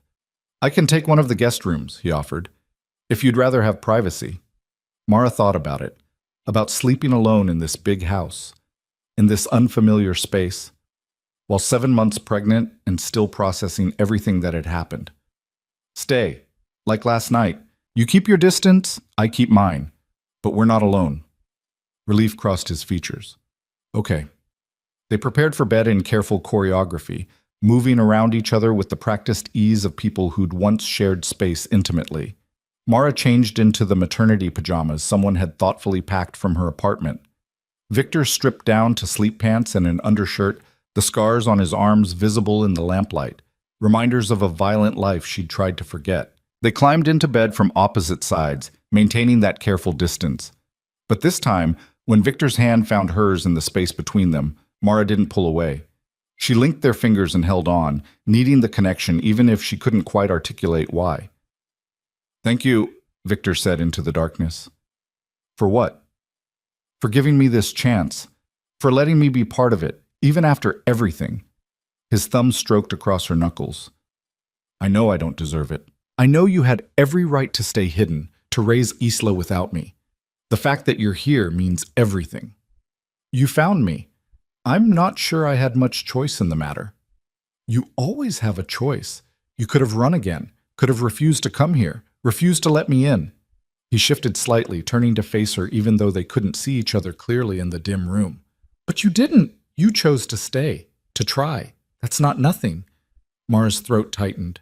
I'm still angry with you, for building a world so dangerous I had to disappear, for not seeing the threat close enough to hurt us, for making me choose between loving you and protecting our daughter. I know. I'm angry too, at myself, at Michael, at the circumstances that put us here. His hand tightened on hers. But anger doesn't mean we can't move forward. It just means we do it honestly, acknowledging what we've lost while trying to build something new. Something new. Mara tested the words. What does that even look like for us? I don't know yet. Co-parents who respect each other. Friends? Maybe, eventually. People who put Isla first even when it's hard. He paused. And if we're lucky, if we can rebuild enough trust, maybe something more. But I'm not assuming that. I'm not expecting it. Good. Because I'm not ready to promise anything beyond what we have right now. She felt Isla kick between them. This is enough. For today, this is enough. They lay in silence, hands linked, their daughter moving restlessly between them. Outside, the lake was quiet except for the occasional sound of wildlife. Inside, two broken people tried to figure out how to build something worth having from the pieces of what they'd lost. Tell me about the pregnancy, Victor said eventually. All the parts I missed. I want to know everything. So Mara talked. She told him about the morning sickness that had lasted 16 weeks, the food aversions that made no sense, the moment she'd first felt Isla move. She told him about the anatomy scan where she'd learned they were having a girl, about crying in the parking lot afterward because she'd had to experience it alone. She told him about the fears that kept her up at night, fears about childbirth, about being a good mother, about whether she was making the right choices. Victor listened without interrupting, absorbing every detail like he could somehow retroactively be present for the moments he'd missed. His hand never left hers, maintaining that connection even as Mara's words painted a picture of the lonely months she'd spent hiding from him. "I'm sorry you went through that alone," he said when she finished. "Sorry you felt like you had to. If I could go back and change it, you can't. None of us can." Mara shifted position, trying to find a comfortable spot. "We can only move forward from here." "Then that's what we'll do. Together, for however long you'll let me be part of this." He moved closer, carefully spooning behind her in the way he'd learned helped support her belly during pregnancy. "Sleep. Tomorrow we start building the foundation for whatever comes next." Mara let herself relax against him, feeling the solid warmth of his body against her back. His hand splayed protectively over their daughter. It should have felt like a retreat to old patterns, to the marriage that had ended in lies and fear. Instead, it felt like something new, something honest and tentative, and maybe, just maybe, worth the risk of hoping for. She fell asleep to the sound of Victor's breathing and the movement of their daughter between them, and for the first time in 6 months, she didn't dream of running. Morning brought unexpected complications. Mara woke to cramping low in her abdomen, the kind that made her breath catch. She lay still for a moment, trying to determine if this was normal third trimester discomfort or something more concerning. Another cramp hit, stronger this time. She reached for Victor, finding him already awake beside her. "Something's wrong," she managed. He was up instantly, his training taking over. "What kind of wrong? Pain? Bleeding? Cramping? Sharp? I don't—" She gasped as another wave hit. "This isn't normal." Victor already had his phone out, dialing. "We're going to the hospital, now. Don't move, don't try to stand. I'm calling ahead so they're ready when we arrive." Fear flooded through Mara. It was too early. Isla wasn't due for another 6 weeks. She wasn't ready. They weren't ready. "Victor, look at me." He knelt beside the bed, his hand finding hers. "We're going to handle this. You and me and the best medical team I can find. Isla's going to be fine. You're going to be fine. But we need to go now." Thomas appeared in the doorway like he'd been summoned telepathically. Together, he and Victor got Mara downstairs and into the sedan, while Victor barked instructions into his phone about hospitals and specialists and clearing emergency rooms. The drive felt eternal. Mara focused on breathing through the cramps, on not panicking, on willing their daughter to hold on just a little longer. Victor's hand never left hers, his voice steady as he coordinated their arrival, but she could feel the fear radiating from him in waves. They pulled up to the emergency entrance of a private hospital, medical staff already waiting with a wheelchair. Victor refused to let anyone else touch her, lifting Mara himself and settling her carefully into the chair before following as they rushed inside. 7 months pregnant, he was saying to someone in scrubs, experiencing sharp cramping and possible early labor. She needs the best obstetrician you have, and she needs them now. Everything became a blur of questions and examinations and monitoring equipment. Mara answered what she could, let them hook her up to machines that tracked Isla's heartbeat and her contractions, tried not to think about all the things that could go wrong. "Braxton Hicks," the doctor said finally, her voice calm and reassuring. "False labor. Common in the 3rd trimester, especially with stress. Your baby's heartbeat is strong and steady. Everything looks normal." The relief was so intense Mara nearly sobbed. "She's okay?" "She's perfect. But you need rest, real rest, without stress or anxiety. These false contractions can continue if you don't take it easy."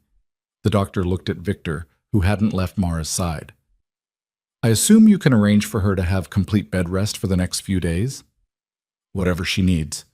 Victor's voice was rough with residual fear. "Whatever keeps them both safe."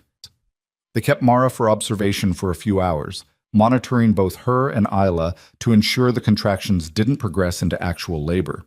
Victor sat beside the hospital bed, his hand linked with hers, looking like he'd aged years in the span of a morning. "I thought we were losing her," he said quietly. "When you said something was wrong, I thought—" "I know. I thought the same thing." Mara squeezed his hand. "But she's okay." We're okay. This time. What about next time? What if it's real labor and she comes too early? The fear in his voice was raw, unguarded. What if I can't protect her from biology and timing and all the things I can't control? Then we deal with it together, like we dealt with this. Mara shifted to look at him directly. You can't control everything, Victor, but you can be present. You can be there when things go wrong and help me handle them. That's what matters. He nodded, but she could see the struggle in his expression. A man who'd built his entire life on controlling outcomes, now facing the reality that parenthood meant surrendering to forces beyond his influence. I'm not good at powerlessness, he admitted. None of us are. But sometimes it's all we have.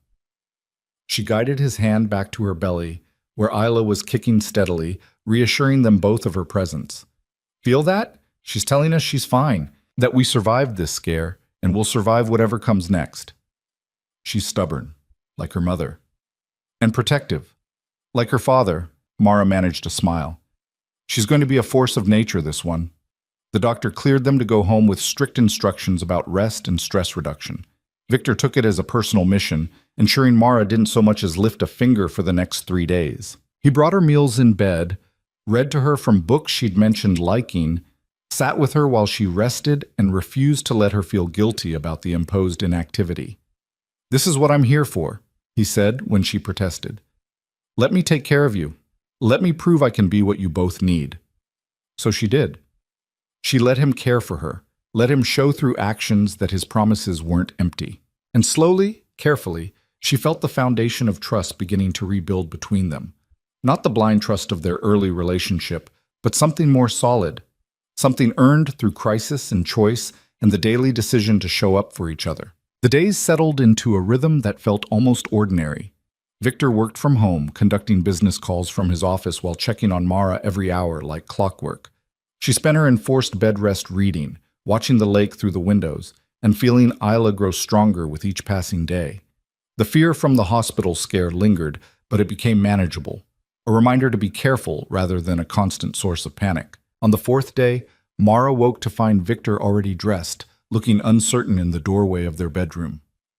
I have to go into the city, he said without preamble. Meeting with Marcus and the transition team.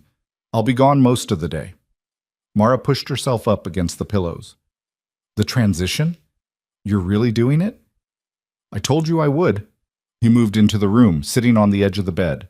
We're identifying who can take over operations, what assets need to be liquidated, which relationships need to be formally severed. It's complicated, but it's happening. How complicated? Very. I built this empire over 15 years. Dismantling it without creating chaos takes precision. Victor's expression was serious. Some people aren't going to like it. Some are going to see it as weakness, an opportunity to move against me while I'm transitioning out. Fear spiked through Mara. Is that dangerous? For you? For me? I can handle myself, for you and Isla. He covered her hand with his. That's why I'm being careful, why I'm taking months instead of just walking away tomorrow.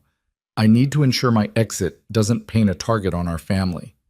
I don't want you to get hurt because of this choice. I won't. I've survived worse than business negotiations and territorial disputes. He squeezed her hand gently. But I need you to promise me something. While I'm gone, you stay in the house.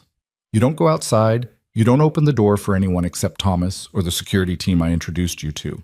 Understood?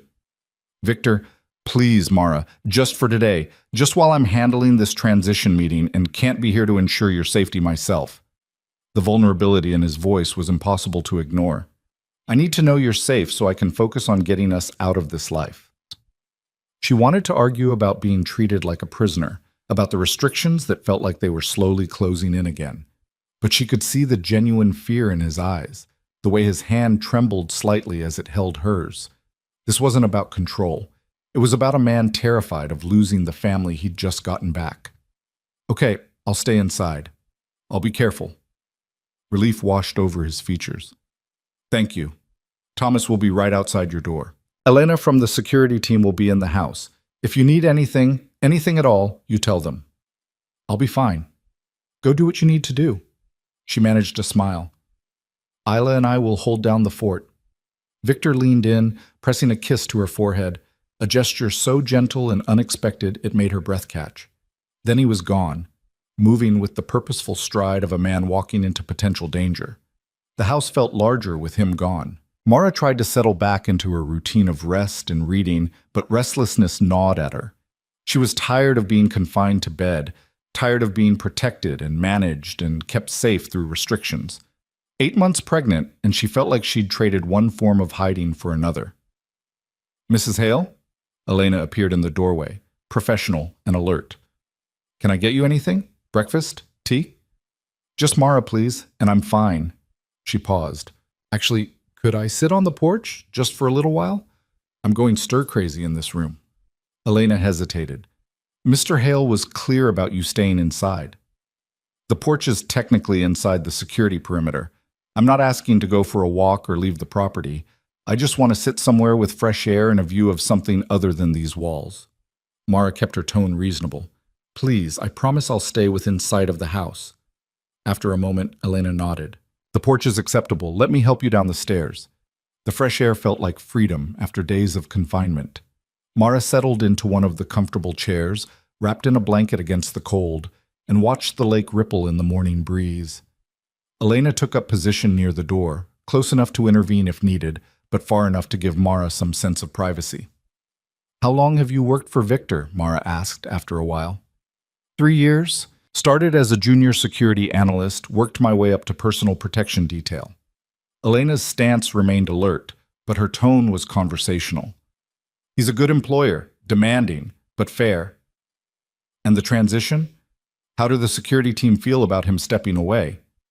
Elena considered her answer carefully. "Some people are nervous about the change. Mr. Hale has been a stabilizing force in his sector for a long time. His exit creates uncertainty, but most of us understand why he's doing it. Family should come first." "Does everyone know? About me? About the baby?" "The core security team knows. We're the ones responsible for keeping you safe, so we needed full context." Elena's expression softened slightly. "For what it's worth, I think he's making the right choice. Power isn't worth much if you have no one to share it with." Mara absorbed this, thinking about Victor's empire and everything he was giving up. The power, the respect, the identity he'd built for himself over 15 years. All of it being dismantled so their daughter could grow up in a world where her father's enemies couldn't use her as leverage. "Do you think he can actually do it? Walk away completely?" "Honestly, I don't know. Men like Mr. Hale aren't built for retirement. They're built for action, for control, for making decisions that impact hundreds of people." Elena shifted position slightly. "But I've never seen him like this, focused on something that isn't business, that has to mean something." An engine sound cut through the quiet, a car coming up the long driveway. Elena immediately went on alert, her hand moving to her weapon. "Stay behind me," she ordered Mara. "It's probably just a delivery or—" "Mr. Hale isn't expecting anyone, which means whoever this is, they're not supposed to be here." Elena was already on her radio. "Thomas, we have an unidentified vehicle approaching the house. I need backup now." Mara's heart hammered as a sleek black car pulled up to the house. Not Victor's sedan, not any vehicle she recognized. The driver's door opened and a woman emerged, tall, elegant, probably in her 50s, wearing an expensive coat and an expression of absolute determination. "I'm here to see Mara Lawson," the woman called out. "Or should I say Mara Hale? I understand she's been living here." Elena stepped forward, blocking the porch steps. "This is private property. You need to leave now." "I'll leave when I've spoken to the woman my nephew has been hiding." The woman's voice carried authority, the kind that came from years of commanding respect. "Tell her Catherine Hale is here. I think she'll want to hear what I have to say." Catherine Hale. Victor's aunt. The only family he had left. A woman he'd mentioned maybe twice in all the time they'd been married. Mara had never met her, had understood from Victor's careful non-answers that their relationship was complicated at best. "Let her through," Mara heard herself say. "Mrs. Hale." Mara, Mr. Hale was explicit about, "She's family, or close enough." Mara stood carefully, using the chair arm for support. "Let her through, Elena." Elena looked unhappy, but stepped aside as Catherine Hale climbed the porch steps with the confidence of someone who'd never been denied access to anything in her life. Up close, the family resemblance was unmistakable. She had Victor's eyes, the same sharp intelligence and measuring gaze. So you're the woman who broke my nephew's heart and then reappeared carrying his child. Catherine's assessment was clinical. You're younger than I expected. Prettier, too. I can see why Victor lost his head over you. What do you want? Mara kept her voice steady despite her racing heart. To talk. To understand what's happening with my nephew and why he's suddenly dismantling everything he's built. Catherine gestured to the empty chair. May I? I drove 3 hours to have this conversation. The least you can do is sit with me for a few minutes. Mara nodded slowly, settling back into her chair while Catherine took the one opposite. Elena remained close, her hand still near her weapon, clearly unhappy with this entire situation. Victor doesn't know you're here, Mara said. It wasn't a question. Victor doesn't share his plans with me anymore, not since I opposed his marriage to you in the first place. Catherine's smile was thin. I told him then that mixing business with family was a mistake, that bringing someone into our world who didn't understand it would end badly.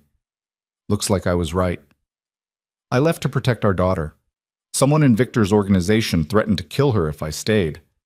Mara lifted her chin. So yes, maybe you were right that your world was too dangerous for family. But that's not my failure. That's his. That's yours. Something flickered in Catherine's eyes. Surprise, maybe. Or respect. You have more spine than I gave you credit for. Victor always did prefer strong women, even when they made his life complicated. Why are you here, Catherine? What do you want from me? I want you to stop him. Catherine leaned forward, her intensity palpable. He's planning to walk away from everything. From the organization, from the power structure, from 15 years of careful building. Do you understand what that means? The chaos it will create? The power vacuum that every ambitious lieutenant and rival organization will rush to fill? That's not my problem. That's his choice. It's your influence. He's doing this because of you. Because of that baby you're carrying. Catherine's gaze dropped to Mara's belly. He thinks he can just step away and play house, pretend he's a normal man with a normal family. But men like Victor don't get normal lives. They get power or they get destroyed. There's no middle ground. Then maybe it's time for the whole system to change. Mara's hand moved protectively over her stomach. Maybe the fact that your world doesn't allow for family and safety is exactly why it needs to be dismantled. Naive, dangerously naive. Catherine shook her head. The world Victor operates in doesn't care about your idealism. It will see his exit as weakness. It will come after everything he's built, everyone he's protected. People will die because he chose to walk away. People have died because he chose to stay. Because men like him build empires on violence and control and then wonder why their families aren't safe. Mara met Catherine's eyes directly. I won't apologize for wanting my daughter to grow up in a world where her father comes home every night, where she doesn't have to wonder if today's the day someone uses her as leverage against him. Then you're asking him to stop being who he is, to fundamentally change everything that makes him Victor Hale. Catherine's voice was almost pitying. That's not love, girl. That's erasure. The words hit harder than Mara wanted to admit. Was that what she was doing? Asking Victor to destroy himself in order to be with her? Demanding he give up everything that defined him in exchange for family? He's choosing this, she said, but her voice was less certain. I gave him the option. I told him what I needed. He's the one who decided it was worth it. Because he's desperate. Because he lost you once and can't bear to lose you again. Because that baby represents everything he thought he could never have. Catherine stood looking down at Mara with an expression that might have been sympathy. But desperation makes poor foundation for life-changing decisions. Eventually, he'll resent you for making him choose. Eventually, he'll hate himself for what he gave up, and your family will fall apart anyway. Only this time, he'll have nothing to fall back on. You don't know that. You don't know what he's capable of becoming. I know what men like us are built for. Control, power, decisive action. Take that away, and we're nothing. Hollow. Catherine moved toward the stairs. I came here to ask you to reconsider, to give him a different option than complete capitulation or losing his family. But I can see you've already made up your mind. What other option is there? How do I keep our daughter safe while he stays in a world that actively threatens her? You learn to be part of that world instead of running from it. You become strong enough to stand beside him instead of asking him to kneel beside you. Catherine paused at the top of the steps. But that would require courage you clearly don't have. So instead, you'll take everything from him and call it love. The words were designed to wound, and they succeeded. Mara felt tears prick at her eyes as Catherine descended the stairs and returned to her car. Elena immediately moved to Mara's side. "Are you all right? Do you need anything?" "I need Victor to call me. Now." Mara's voice shook. "I need to talk to him before his aunt poisons whatever he's planning." Elena was already on her phone, making it happen. Within minutes, Victor's voice came through, tense and concerned. "Mara, what's wrong? Elena said there was an incident." "Your aunt was here. Catherine. She came to tell me I was destroying you by asking you to leave your organization." The words tumbled out. "Victor, is she right? Am I asking you to stop being yourself? Am I taking everything that makes you who you are?" Silence on the other end. Too long, too heavy with implications. "Victor?" Catherine had no right to come there, no right to say those things to you. His voice was hard, controlled. "Where is she now?" "Gone." "But that doesn't answer my question." Mara pressed her free hand against her chest, trying to slow her racing heart. "Are you going to resent me for this? For making you choose between your empire and our family? You didn't make me choose. Life did. Circumstances did. Michael Reeves threatening to kill our daughter did." She heard him take a breath. "I'm coming home. We need to have this conversation face to face. You said you'd be gone all day. The transition meeting can wait. You're more important. Isla's more important." Another pause. "I'll be there in an hour. Stay inside. Stay with Elena. And Mara, don't let Catherine's poison take root. She doesn't understand what I'm choosing because she's never wanted anything more than power." He ended the call, leaving Mara alone with her thoughts and her doubts. Elena helped her back inside, settled her on the living room couch with tea and blankets. But nothing could warm the cold fear that had taken root in her chest. What if Catherine was right? What if asking Victor to walk away was asking him to destroy himself? What if years from now, he looked at Mara and Isla and saw only what he'd sacrificed rather than what he'd gained? She pressed her hand against her belly, feeling Isla kick steadily. Their daughter deserved a father who was present, who was safe, who could be there without constantly looking over his shoulder for threats. But did that father deserve to lose everything that made him who he was? The question haunted her through the next hour, until she heard Victor's car on the driveway. He came through the door like a storm, moving straight to where she sat on the couch. "Tell me exactly what Catherine said." So Mara did. She repeated the conversation word for word, watching Victor's expression darken with each detail. When she finished, he was quiet for a long moment, standing by the window with his back to her. "She's not entirely wrong," he said finally. Mara's heart sank. "Victor, not about you destroying me, about the transition creating chaos and danger for people under my protection." He turned to face her. "I've been so focused on getting out, on building a safe life for our family, that I haven't fully considered the collateral damage. People depend on the stability I provide, families I'm responsible for. Walking away affects more than just us. So what are you saying, that you can't leave after all?" "I'm saying it's more complicated than I wanted it to be." He moved to sit beside her, taking her hand. "But that doesn't change my commitment to you and Isla. It just means I need to be smarter about how I exit. More careful about who takes over, what safeguards I put in place, how I ensure the transition doesn't create the very danger I'm trying to escape." "How long will that take?" "Longer than 6 months. Maybe a year. Maybe more." He met her eyes. "I know that's not what you want to hear. I know you need safety now, not promises about eventual safety. But I'm trying to do this right. For everyone." Mara felt tears spill over, frustration and fear combining into something overwhelming. "I can't spend years waiting for you to finish transitioning out. I can't raise Isla in limbo, never knowing when the next threat will emerge, when the next Michael Reeves will decide to use us as weapons against you. I know, which is why I'm proposing something different." Victor's grip tightened on her hand. "I step back from day-to-day operations immediately. Marcus takes over the tactical decisions, the territorial management, all of it. I become a figurehead, still technically in charge, but removed from the actual violence and danger. That gives me time to be present for you and Isla while still maintaining enough control to ensure a stable transition." "A figurehead? Would that actually work?" "In the short term, yes. It buys us time." Lets me be the father I want to be while ensuring my organization doesn't collapse into chaos. He brushed tears from her cheeks with his thumb. It's not perfect. It's not the clean break you wanted, but it keeps us together while I figure out how to actually get out without destroying everything in the process. Mara wanted to argue, to insist on the immediate exit she had demanded, but she could see the logic in his proposal, could understand that walking away completely might create more danger than it eliminated. What about when Isla's born? What if something happens and you're called away? Then I don't go. My family comes first, always. If Marcus can't handle something without me, then we need a better second in command.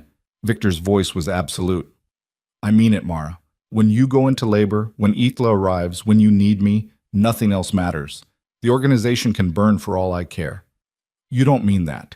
Try me. He cupped her face in both hands. I've spent 15 years building power, building control, building something I thought mattered.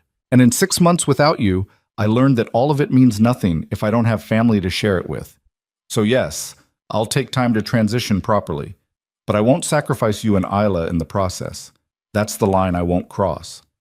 She wanted to believe him, wanted to trust that he could actually balance both worlds long enough to extract himself safely. But doubt still gnawed at her, Catherine's words echoing in her mind. What if Your is right? What if years from now you resent me for making you choose? For taking away everything that defined you? Then I'll be a bitter old man who gets to watch his daughter grow up, who gets to be there for her first steps and her first words, and every moment that matters. Victor's smile was sad. I'd rather resent what I lost than lose what I have. I'd rather be present and angry than powerful and alone. That's not sustainable. That's not healthy. Maybe not, but it's honest. He pressed his forehead to hers. I don't have perfect answers, Mara. I don't know how this all works out in the end, but I know I want to try. I know I want to be in this house when Isla takes her first breath. I know I want to be the one teaching her to ride a bike and helping her with homework and walking her down the aisle someday. Everything else is negotiable. Mara closed her eyes, letting his words wash over her. This was the man she'd fallen in love with, the one who could be ruthless and tender in the same breath, who made promises he'd move heaven and earth to keep. I'm scared of this not working, of you getting hurt, of Isla growing up in a world where her father's choices put her in danger. Me too. I'm terrified. The admission was raw. But we face it together. We figure it out together. And if we make mistakes, we fix them together. That's what family does. Isla kicked hard between them, as if offering her own opinion on the conversation. They both felt it, both smiled despite the heavy topic. She's going to be trouble, Mara said. Good. The world needs more women who refuse to be quiet and manageable. Victor's hand splayed across her belly. We'll teach her to be strong, to stand up for herself, to never let anyone make her feel small or powerless. Even when her father's the most powerful man in the room? Especially then. I want her to know she doesn't need power to have value. That being loved and being safe and being herself matters more than any empire. He kissed Mara's forehead gently. I want her to have everything I never did, starting with parents who put her first. They sat like that for a long time, holding each other while their daughter moved between them. Outside, the lake reflected afternoon sun, serene and constant. Inside, two people tried to build a future from the fractured pieces of their past. I need you to promise me something, Mara said eventually. Anything. If this doesn't work, if the transition takes too long, or the danger escalates, or you realize you can't actually walk away, you tell me. You don't pretend everything's fine while it's falling apart. You give me the truth so I can make informed choices about our safety. I promise, complete transparency. No more secrets, no more protecting you by keeping you in the dark. Victor pulled back to look at her directly. And I need you to promise me something too. What? That if you decide to leave again, you take my security with you, that you don't disappear completely, that you let me be part of Isla's life, even if I can't be part of yours. His voice cracked slightly. I can survive losing you, Mara. I did it once, but I can't survive losing her. Not when I finally have the chance to be her father. The vulnerability in his admission broke something open in Mara's chest. I won't take her from you. Whatever happens between us, she deserves to know her father. to have both of us in her life. Thank you. He pulled her close, and she let herself sink into his embrace. Let herself believe, for just this moment, that maybe they could make this work. That maybe love and honesty and shared purpose could be enough to bridge the impossible gap between their worlds. The next few weeks passed in careful routine. Victor kept his promise about stepping back from operations, spending most of his time at the house, while Marcus handled day-to-day business. He attended every doctor's appointment with Mara, asked questions that showed he'd been researching pregnancy and childbirth, and transformed the nursery into something even more perfect than it had been. Mara watched him change, day by day, watched him become less of the ruthless operator she'd married and more of the father their daughter would need. It wasn't a complete transformation. He was still Victor Hale, still capable of cold calculation when the situation demanded it. But he was also softer around the edges, more willing to show vulnerability, more present in the quiet moments. I talked to Catherine, he told her one evening as they sat on the porch watching the sunset. Told her if she ever showed up here again without invitation, she'd regret it. What did she say? That I was making a mistake, that I'd regret choosing family over power, that she didn't raise me to be weak. Victor's smile was bitter. She didn't raise me at all. She sent money and ignored my existence unless I was useful to her political maneuvering. Her opinion on my life choices means less than nothing. She's still family. You and Isla are my family. Catherine is just DNA and shared history. He took Mara's hand. She doesn't get to poison this, doesn't get to make you doubt what we're building. I'm not doubting. Not anymore. Mara squeezed his hand. I'm trusting, cautiously, carefully, but trusting. That's all I can ask for. He pressed a kiss to her knuckles. Trust me to keep trying, to keep choosing you both, to keep becoming someone worthy of being Isla's father. 3 weeks before her due date, Mara woke in the middle of the night to wetness and the unmistakable sensation of her water breaking. She shook Victor awake, her voice surprisingly calm despite her racing heart. It's time. We need to go to the hospital. He was up instantly, moving with the controlled efficiency of someone who'd been preparing for this moment. Contractions? How far apart? Just started. Maybe 10 minutes. She breathed through one, gripping his hand. Victor, it's too early. She's not supposed to come for another 3 weeks. She's coming when she's ready. We've got this. His voice was steady, reassuring, even though she could see the fear in his eyes. Let's get you to the hospital. Everything's going to be fine. And somehow, with his hand in hers and his calm presence beside her, Mara let herself believe it. The drive to the hospital felt both endless and too quick. Mara breathed through contractions that were coming faster now, every 7 minutes, then 6. Victor kept one hand on the wheel and the other linked with hers, his jaw tight with controlled tension while he navigated the pre-dawn streets.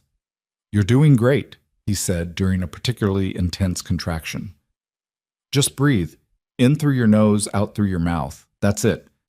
When did you become an expert on labor breathing? Mara managed once the wave passed. I've been reading, watching videos, talking to the doctors about what to expect. His thumb stroked across her knuckles. I wasn't going to walk into this unprepared. Despite the pain and fear, Mara felt warmth spread through her chest. This was the Victor she'd needed all along, present, attentive, willing to learn rather than assume he already knew everything. They pulled up to the hospital's private entrance, the one Victor had arranged for maximum security and minimum exposure. Medical staff were already waiting, alerted by Thomas, who'd called ahead from the car. A wheelchair appeared, and Victor helped Mara into it with careful hands, refusing to let anyone else touch her. I've got her, he told the nurse who reached to assist. Just tell me where to go. They moved through sterile hallways to a private suite that looked more like a hotel room than a hospital. Floor-to-ceiling windows, comfortable furniture, space for Victor to stay without being in the way. He helped Mara onto the bed, staying close while nurses hooked her up to monitors that tracked her contractions and Isla's heartbeat. Everything looks good, the nurse said, checking the readouts. Baby's heart rate is strong. Contractions are progressing normally. Doctor, Chen will be here in about 20 minutes to examine you. The nurse left, and suddenly it was just the two of them in the quiet room, the monitors beeping steadily in the background. Mara felt another contraction building and gripped Victor's hand hard enough to hurt. "Breathe with me," he coached, his face close to hers. "In for 4, hold for 2, out for 6. You've got this." She followed his rhythm, breathing through the pain until it ebbed again. "How long did your research say this would take?" "Anywhere from a few hours to a full day for first babies. But every labor is different." He brushed damp hair back from her forehead. "However long it takes, I'm here. I'm not going anywhere." "What if something goes wrong? What if she's too early and there are complications?" "Then we handle them, together. The neonatal team is on standby, the best specialists in the state. We have every resource available." Victor's voice was absolute. Isla's going to be fine. You're going to be fine. I won't accept any other outcome." Despite everything, Mara almost smiled. That was so perfectly Victor, attempting to control biology through sheer force of will.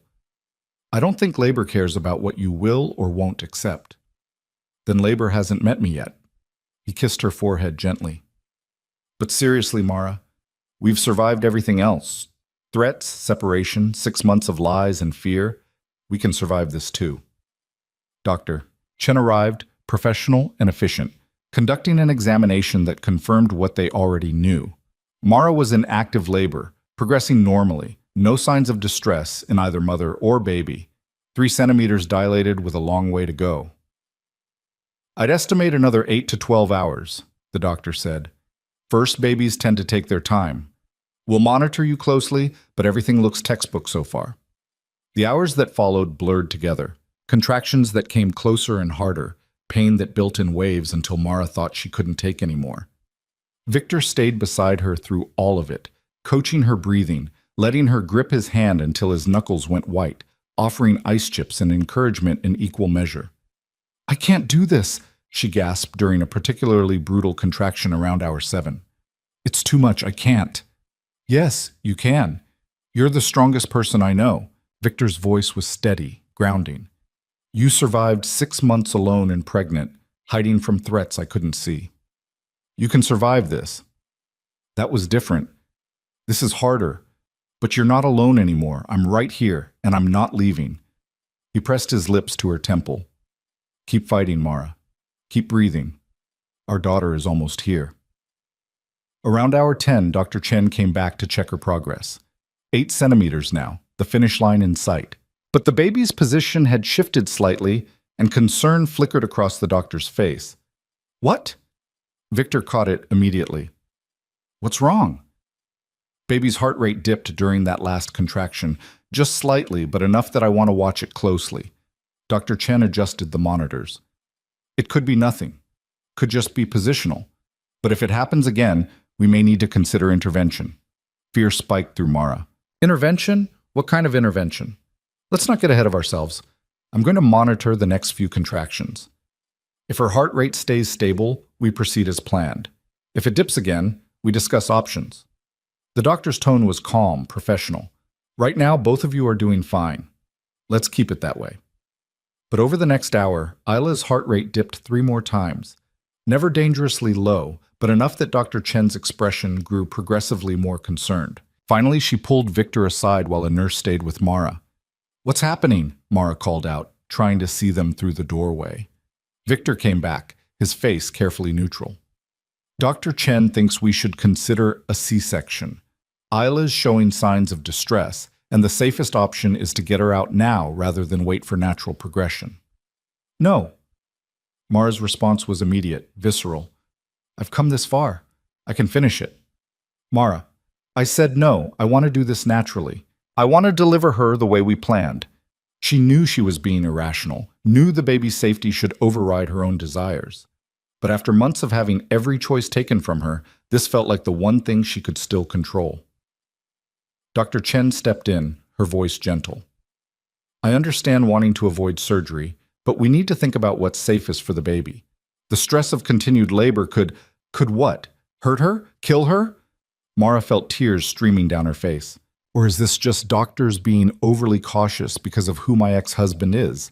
Because he's paying for the best care and everyone's terrified of something going wrong on their watch?" This has nothing to do with who's paying the bills, Dr. Chen said firmly. This has everything to do with keeping both of you safe. Your baby is showing signs of distress. Not critical yet, but trending in a concerning direction. We can wait another hour and reassess. But I need you to understand that if her heart rate continues to dip, we're out of time for choices. Victor knelt beside the bed, taking both of Mara's hands. Look at me. Just me. His eyes were steady, calm, despite the fear she could see underneath. What do you need? What would make you feel safe enough to make this decision? I need to know she's actually in danger. Not theoretical danger, not statistical possibility. Actual immediate danger that requires intervention right now. Mara's voice shook. I need to know this isn't just protocol. Dr. Chen pulled up the monitor, showing them the readouts. See these dips? They're occurring during contractions when the umbilical cord is compressed. Right now she's recovering between contractions. But labor is intensifying. The compression is going to get worse, which means less oxygen getting to the baby for longer periods. Eventually that causes damage we can't reverse. How long do we have to decide?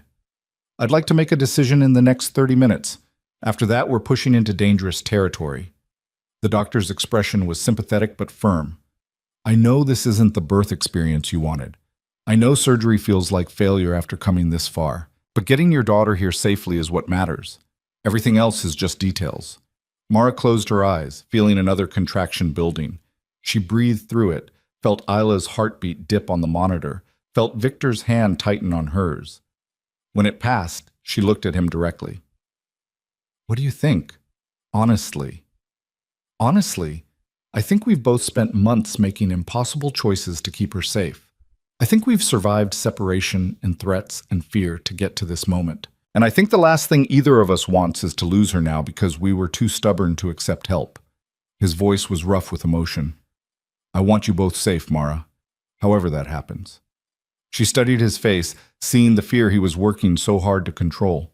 The man who'd built an empire on never showing weakness was barely holding it together, terrified that the daughter he'd finally gotten a chance to meet might slip away before he could hold her. Okay, she whispered. Okay, do the C-section. Relief flooded Victor's expression. Dr. Chen immediately began coordinating with the surgical team, the room transforming into controlled chaos as nurses prepped equipment and anesthesiologists appeared to discuss epidural placement. You're making the right choice, Victor said, staying close while they worked around him. She's going to be perfect, and you're going to be fine, I promise. You can't promise that, you can't control this. Watch me. His smile was shaky but genuine. I've spent my whole life bending outcomes to my will. I'm not stopping now. They wheeled her into the operating room, a space so bright and sterile it felt otherworldly. Victor stayed by her head, still holding her hand, while Dr. Chen and her team worked behind the surgical drape. The anesthesiologist had numbed her from the chest down, leaving Mara aware but disconnected from what was happening to her body. Talk to me, she told Victor, needing distraction from the surreal situation. Tell me something, anything. What do you want to hear? Tell me about the future, about what happens when we take Isla home. She focused on his face, using it as an anchor. Tell me what our life looks like. Victor was quiet for a moment, and she could see him building the vision in his mind. We take her home to the house by the lake. You recover while I handle everything, the midnight feedings, the diaper changes, all of it. I probably do it wrong at first, but I learn. We both learn. And your organization? Marcus handles it. I stay home, stay present. When Isla's old enough to notice, I'm not the father who's always gone. I'm the one who's always there. His thumb stroked across her knuckles. I teach her to swim in the lake, to fish from the dock, to recognize different bird calls and track animal prints in the snow. That's very domestic for a crime boss. Former crime boss. By the time she's forming memories, that's not who I am anymore. I'm just dad. The guy who makes terrible pancakes and tells stories before bed and shows up to every school event. He smiled, and it reached his eyes for the first time in hours. I'm boring and predictable and there for every moment that matters. You'll hate being boring. I'll love being present. There's a difference. He leaned closer, his forehead nearly touching hers. And maybe, if you decide you can trust me again, we figure out what we are to each other. Co-parents who respect each other, Friends who've survived impossible things together, or maybe, if we're really lucky, something more. You're still in love with me. It wasn't a question. I never stopped. Even when I hated you for lying, even when I thought I'd lost you forever, I never stopped loving you. His voice was barely above a whisper. I know we can't go back. I know too much has happened. But I'm hoping we can go forward, build something new from what's left. Mara felt tears slide down her temples. I never stopped either. That was the worst part. Loving you while knowing I couldn't be with you, missing you while understanding why I had to stay gone. We're not gone anymore. We're right here, about to meet our daughter. Victor kissed her forehead. Everything else, we figure out as we go. Mr. Hale? Doctor. Chen's voice cut through the moment. Would you like to meet your daughter? Victor's head snapped toward the surgical team, and Mara craned her neck trying to see. Then she heard it. A cry, thin and indignant, the most beautiful sound she'd ever heard. She's here, Victor breathed, his voice cracking with emotion. Mara, she's here, and she's crying, and she's perfect. A nurse appeared with a tiny bundle, placing her carefully in Victor's arms. He looked terrified and awed in equal measure. This man who'd commanded respect through violence, now reduced to trembling hands and tears streaming down his face. Isla Rose, he said softly, I'm your dad. I know we're just meeting, but I've been waiting for you my whole life. The baby's crying quieted, her unfocused eyes seeming to search for the source of the voice. Victor moved closer so Mara could see, and her breath caught at the sight of their daughter, tiny and perfect, with a shock of dark hair and Victor's nose. Her little fists waved in the air, already fighting against the blanket someone had wrapped her in. Strong, Mara thought, just like they'd both predicted. She's beautiful, Mara whispered. She's everything. Victor carefully maneuvered so Mara could touch their daughter, his hands shaking slightly as he supported Isla's weight. Look what we made. Look what survived everything we went through. Doctor. Chen was finishing the surgery, her team working efficiently to close the incision. 6 pounds, 2 ounces, she announced. Small for gestational age, but perfectly healthy. APGAR scores are excellent. She's going to need monitoring for the next 24 hours since she's technically premature, but I don't anticipate any complications. A nurse took Isla to conduct necessary tests, and Victor stayed with Mara while they completed the procedure and moved her to recovery. The epidural was wearing off, bringing awareness of the surgery site and exhaustion that seemed to reach her bones. Sleep, Victor said, settling into the chair beside her hospital bed. I'll stay here. I'll watch over both of you. You need rest too. I'll rest when I know you're both stable and safe. His tone left no room for argument. Close your eyes, Mara. Let yourself recover. I've got this. She wanted to protest, but exhaustion pulled her under. When she woke, late afternoon light streamed through the windows. Victor sat exactly where she'd left him, still dressed in the surgical scrubs they'd given him, dark circles under his eyes, but his expression peaceful as he held their sleeping daughter against his chest. How long was I out? Mara's voice was rough. About 6 hours. You needed it. He looked up, smiling softly. Isla's been perfect. Ate well, slept well, passed all her tests. The pediatrician says she's doing better than most premature babies. Strong, like her mother. Can I hold her? Victor carefully transferred their daughter to Mara's arms, helping her position Isla for skin-to-skin contact. The baby's weight was solid and real, her warmth seeping through Mara's hospital gown. She opened her eyes, dark blue like all newborns, and seemed to study Mara's face with serious concentration. Hi, baby girl, Mara whispered. I'm your mom. I know we've been together for 9 months, but this is the first time I get to actually see you. Isla made a small sound, her fingers curling around Mara's thumb with surprising strength. She knows you, Victor said quietly. I've been talking to her, telling her about you, about how brave you were, how hard you fought to keep her safe. She knows her mother is a fighter. We both fought for her. Mara looked up at him. You did this too. All of it. The transition, the changes, choosing to be here instead of running your empire. She's lucky to have you as a father. I'm the lucky one. I get to be part of this. I get to watch her grow up, be there for every moment. He settled back in his chair, his eyes never leaving Isla's face. I finalized some things while you were sleeping, signed papers officially transferring operational control to Marcus, with a timeline for my complete exit within 8 months. No more daily involvement, no more decision-making authority. I'm done. Mara's breath caught. Victor, you didn't have to. Yes, I did. I made promises, and I keep my promises. By Isla's first birthday, I'll be completely out. Marcus knows what he's doing. The organization will be fine without me. He met her eyes. But my family won't be fine without me actually being present. So I'm choosing presence every single time.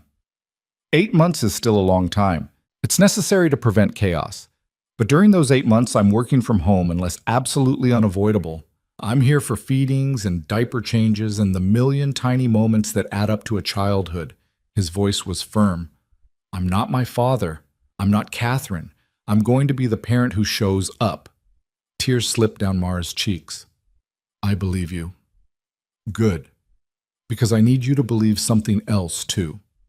Victor leaned forward, his expression serious. I love you. I've loved you since the day we met, through our marriage, through the divorce, through 6 months of thinking I'd lost you forever, and I'm going to keep loving you whether you can love me back or not. Victor, I'm not asking for anything. I'm not pressuring you to make decisions or promises you're not ready for. He reached out, gently touching Isla's tiny hand. I just need you to know that while we're figuring out how to co-parent, while we're building trust and deciding what we are to each other, my feelings aren't in question. They've never been in question. Mara looked down at their daughter, sleeping peacefully in her arms. This tiny human who'd survived threats and fear and impossible choices, who'd brought them back together despite everything working to keep them apart. I love you too, she heard herself say. I'm still angry about some things. I'm still scared about others. But I never stopped loving you, not even when I wanted to. Victor's expression transformed, hope and relief and joy all competing for space. Does that mean? It means we take this slow. We focus on Isla, on becoming the parent she deserves. We rebuild trust through actions instead of words. And maybe, eventually, we figure out if we can be partners again. Real partners, not just co-parents managing shared custody. Mara held his gaze, but only if you actually follow through on everything you've promised. Only if you prove that family really does come first. I will. Every day, every choice, every moment, I'll prove it. He stood, leaning down to kiss her forehead, then Isla's. We're going to make this work. All 3 of us together. The next few days in the hospital established new patterns. Victor stayed constantly, sleeping in the chair beside Mara's bed, learning to change diapers and swaddle properly and recognize Isla's different cries. He called his organization only when Marcus directly contacted him, and even then he kept the conversations brief and held Isla while he talked, a physical reminder of what mattered more. Mara watched him transform further with each passing hour. The ruthless operator disappeared, replaced by a father who researched sleep schedules obsessively and worried about whether Isla was eating enough. He was attentive and tender and completely devoted in a way that made Mara's heart ache with hope. I never thought I'd see you like this, she said on their 3rd day in the hospital, watching Victor rock Isla and sing to her quietly, some lullaby he'd apparently memorized from a parenting book. Like what? Soft, gentle, completely wrapped around a 7-pound human's tiny finger. Mara smiled. It's a good look on you. She's easy to be gentle for. She's perfect. Victor looked up from Isla's face, and his expression made Mara's breath catch. You both are. My whole world right here in this room. They brought Isla home on a gray February morning, the sky threatening snow. Victor had transformed the house even further. Safety equipment installed everywhere, monitors in every room, the nursery stocked with everything they could possibly need. He carried Isla's car seat like it held precious cargo, refusing to let anyone else touch it until they were safely inside. Welcome home, little one, he said, carefully extracting their daughter from the car seat. This is where you live, where you'll grow up, where your mom and I are going to do our best not to screw you up too badly. Mara laughed despite her exhaustion. That's quite a welcome speech. Honesty's important. I want her to know we're going to make mistakes, but we'll always love her through them. He settled Isla in the expensive bassinet beside the bed, watching her sleep with an expression of complete devotion. She's going to be okay. We're all going to be okay. The first weeks were chaos, sleepless nights and constant feedings and learning Isla's rhythms. But they managed it together, falling into a partnership that felt natural despite their complicated history. Victor handled night feedings without complaint, walking Isla around the house at 3 in the morning while singing increasingly creative lullabies. Mara recovered from surgery slowly, accepting Victor's help with grace she'd never managed before. "You're good at this," she told him one night, watching him expertly burp Isla after a feeding. "Better than I expected. I read a lot of books, watched a lot of videos, asked a lot of embarrassing questions to pediatricians." He smiled down at their daughter. "I was terrified of being terrible at it, of being like my father, distant and unavailable. So I overprepared. It's working. You're a natural. I'm a dedicated student. There's a difference." Victor settled Isla back in her bassinet, turning to face Mara. "But I'm committed to learning, to being better, for both of you." True to his word, Victor's involvement with his organization decreased week by week. Marcus called less frequently. Security briefings became monthly instead of daily. Victor started spending mornings on the porch with coffee and Isla, afternoons in the nursery reading to her, even though she was too young to understand, evenings cooking dinner while Isla watched from her bouncer. "Marcus says the transition is going smoothly," he reported after one of his rare calls. "2 more months and I'll be completely clear. Just a consultant on paper, no real authority or involvement." How does that feel? Honestly, liberating. I thought I'd miss the power, the control, the feeling of running everything. But I don't. Not even a little. He looked at Isla sleeping in her bassinet. This matters more. Watching her discover her hands matters more. Making sure she feels safe matters more. Everything else is just noise. By Isla's 2-month birthday, Victor had been completely extracted from operational control. He still received quarterly financial reports from investments Marcus managed, but he had no say in organizational decisions. For the first time in 15 years, he was just a private citizen with a family. "It's strange," he admitted to Mara one evening. They sat on the porch together, Isla asleep in Mara's arms, watching the lake reflect sunset colors. "I defined myself by that world for so long. Now it's just gone. And I don't miss it at all." "What do you miss?" "Nothing. That's the strange part." He stretched out, more relaxed than she'd ever seen him. "I thought I'd feel empty without the power and the influence. Instead, I feel full. Like I finally found what I was supposed to be doing all along. Being a father? Being present. Being useful in ways that actually matter. Changing diapers and making bottles and protecting my family from real dangers, instead of playing power games with people who don't actually matter." He reached over, touching Isla's tiny hand. "She's taught me more in 2 months than I learned in 15 years of running an empire." Mara studied his face, seeing the truth there. This wasn't performance or temporary change. This was fundamental transformation, a man who'd discovered something more valuable than power and had the courage to choose it. "I want to try again," she said quietly. "Not just co-parenting, actually being together, being a family in every sense." Victor went very still. "Are you sure? I don't want you to feel pressured because we're living together or because I've been here for Itla. I'm sure because you've proven everything you promised. You stepped away from your organization. You've been present every single day. You've put us first in ways I didn't think you were capable of." She shifted Isla carefully, looking at Victor directly.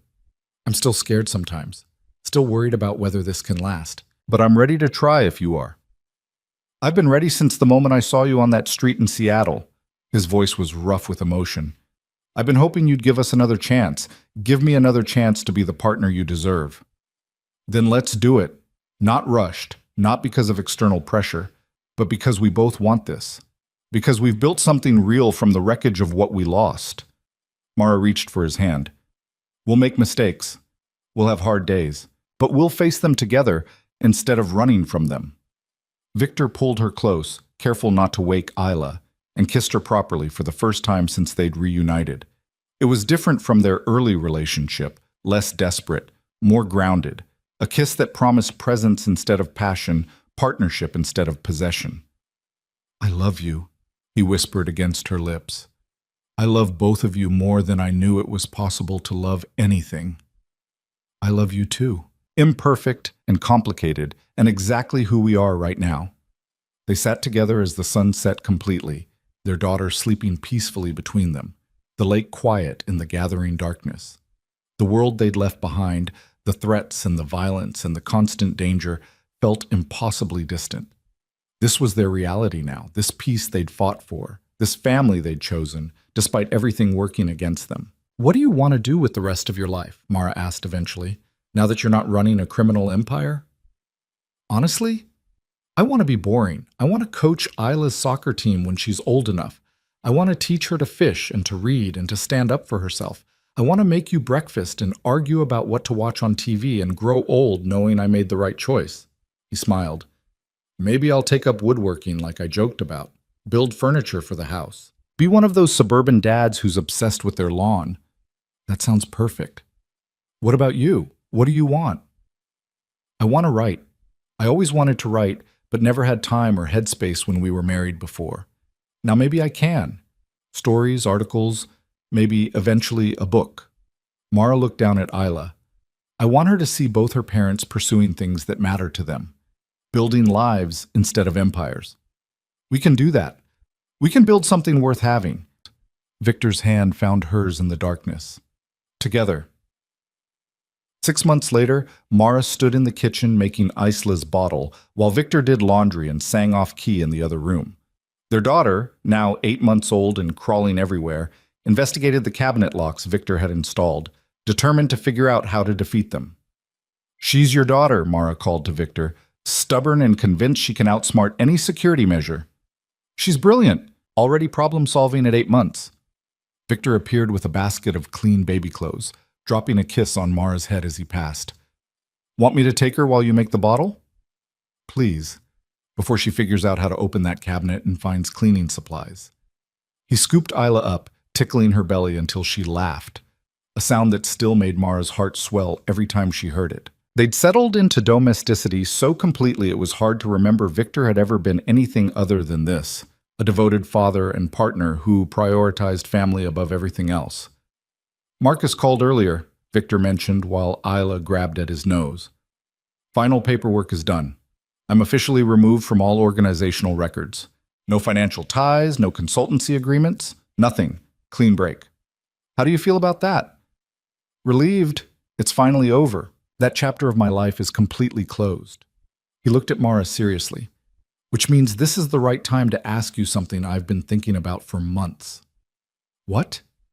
He set Isla in her playpen, then turned back to Mara with an expression that made her pulse quicken. Marry me. Again. Not because of Isla or because we're living together or because it makes practical sense. Marry me because we've built something real. Because we've proven we can choose each other every day even when it's hard. Mara's breath caught. Victor, I know we've been through this before. I know the first time ended badly, but we're not those people anymore. We're better, stronger. We've survived things that should have destroyed us and came out choosing each other anyway. He took her hands. I want to make it official. I want Isla to grow up seeing parents who are committed not just to her, but to each other. I want to build a life with you that's based on honesty and presence instead of lies and absence. Tears spilled down Mara's cheeks. Yes. Yes, of course, yes. Victor pulled her close, kissing her with all the love and hope and promise of their complicated journey. Isla babbled from her playpen, apparently offering her approval of the proceedings. We'll do it small, Mara said when they broke apart. Just us and Isla, and maybe Thomas. No big ceremony, no press, just commitment. Perfect. I don't need spectacle. I just need you. Victor wiped tears from her cheeks gently. Both of you. My whole world right here. They married 3 weeks later on the dock behind their house, Isla in Mara's arms, while a local officiant spoke words about love and commitment and choosing each other. Thomas stood as witness, tears streaming down his usually stoic face. The ceremony took 15 minutes, but it meant everything. A promise made in full knowledge of what they'd survived, what they'd sacrificed, what they'd built together. I promise to choose you, Victor said when it was his turn for vows. Every day and every moment. I promise to be present and honest and the partner you deserve. I promise to put our family first, always. And I promise to keep proving I'm worthy of this gift you've given me, the chance to be your husband and Isla's father." "I promise to trust you," Mara replied, her voice steady despite her tears. "To believe in the man you've become instead of fearing the man you were. I promise to build this life with you honestly, to face hard things together instead of running. And I promise to keep choosing you, even when it's complicated, because loving you has been the best decision I've ever made." They exchanged simple rings, kissed while Isla gurgled her approval, and walked back to the house as husband and wife for the second time. But this time felt different. Earned, real. 2 years later, Mara stood on the same dock, watching Isla toddle after ducks, while Victor hovered nervously nearby, ready to catch her if she got too close to the water. "Ducks," Isla announced, pointing with the confidence of a 2-year-old who'd just learned the word and wanted everyone to know it. "Yes, baby, those are ducks." Victor scooped her up before she could tumble into the lake. "We watch ducks from a safe distance, remember?"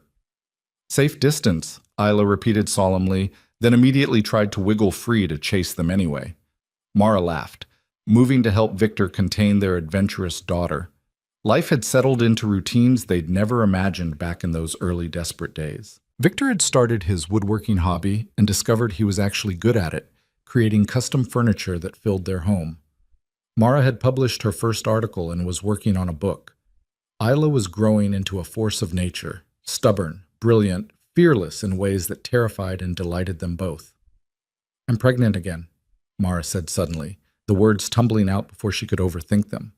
Victor froze mid-crouch, Isla squirming in his arms. "What?" "I took a test this morning. Actually, 3 tests. All positive." She moved closer, touching his arm. "Surprise!"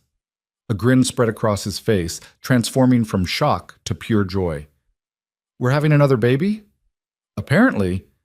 Due in about 7 months, if my calculations are right." Mara watched his reaction carefully. "Is that okay? I know we didn't plan this, and Isla's still so young. It's more than okay. It's perfect." He shifted Isla to one arm so he could pull Mara close with the other. "Our family keeps growing. Our life keeps getting better. How could I be anything but thrilled?" Isla, sensing the emotional moment, decided to contribute by smearing her sticky hands across both their faces. They laughed, untangling themselves to clean up their daughter, and Mara felt something settle in her chest. Peace. Real, lasting peace.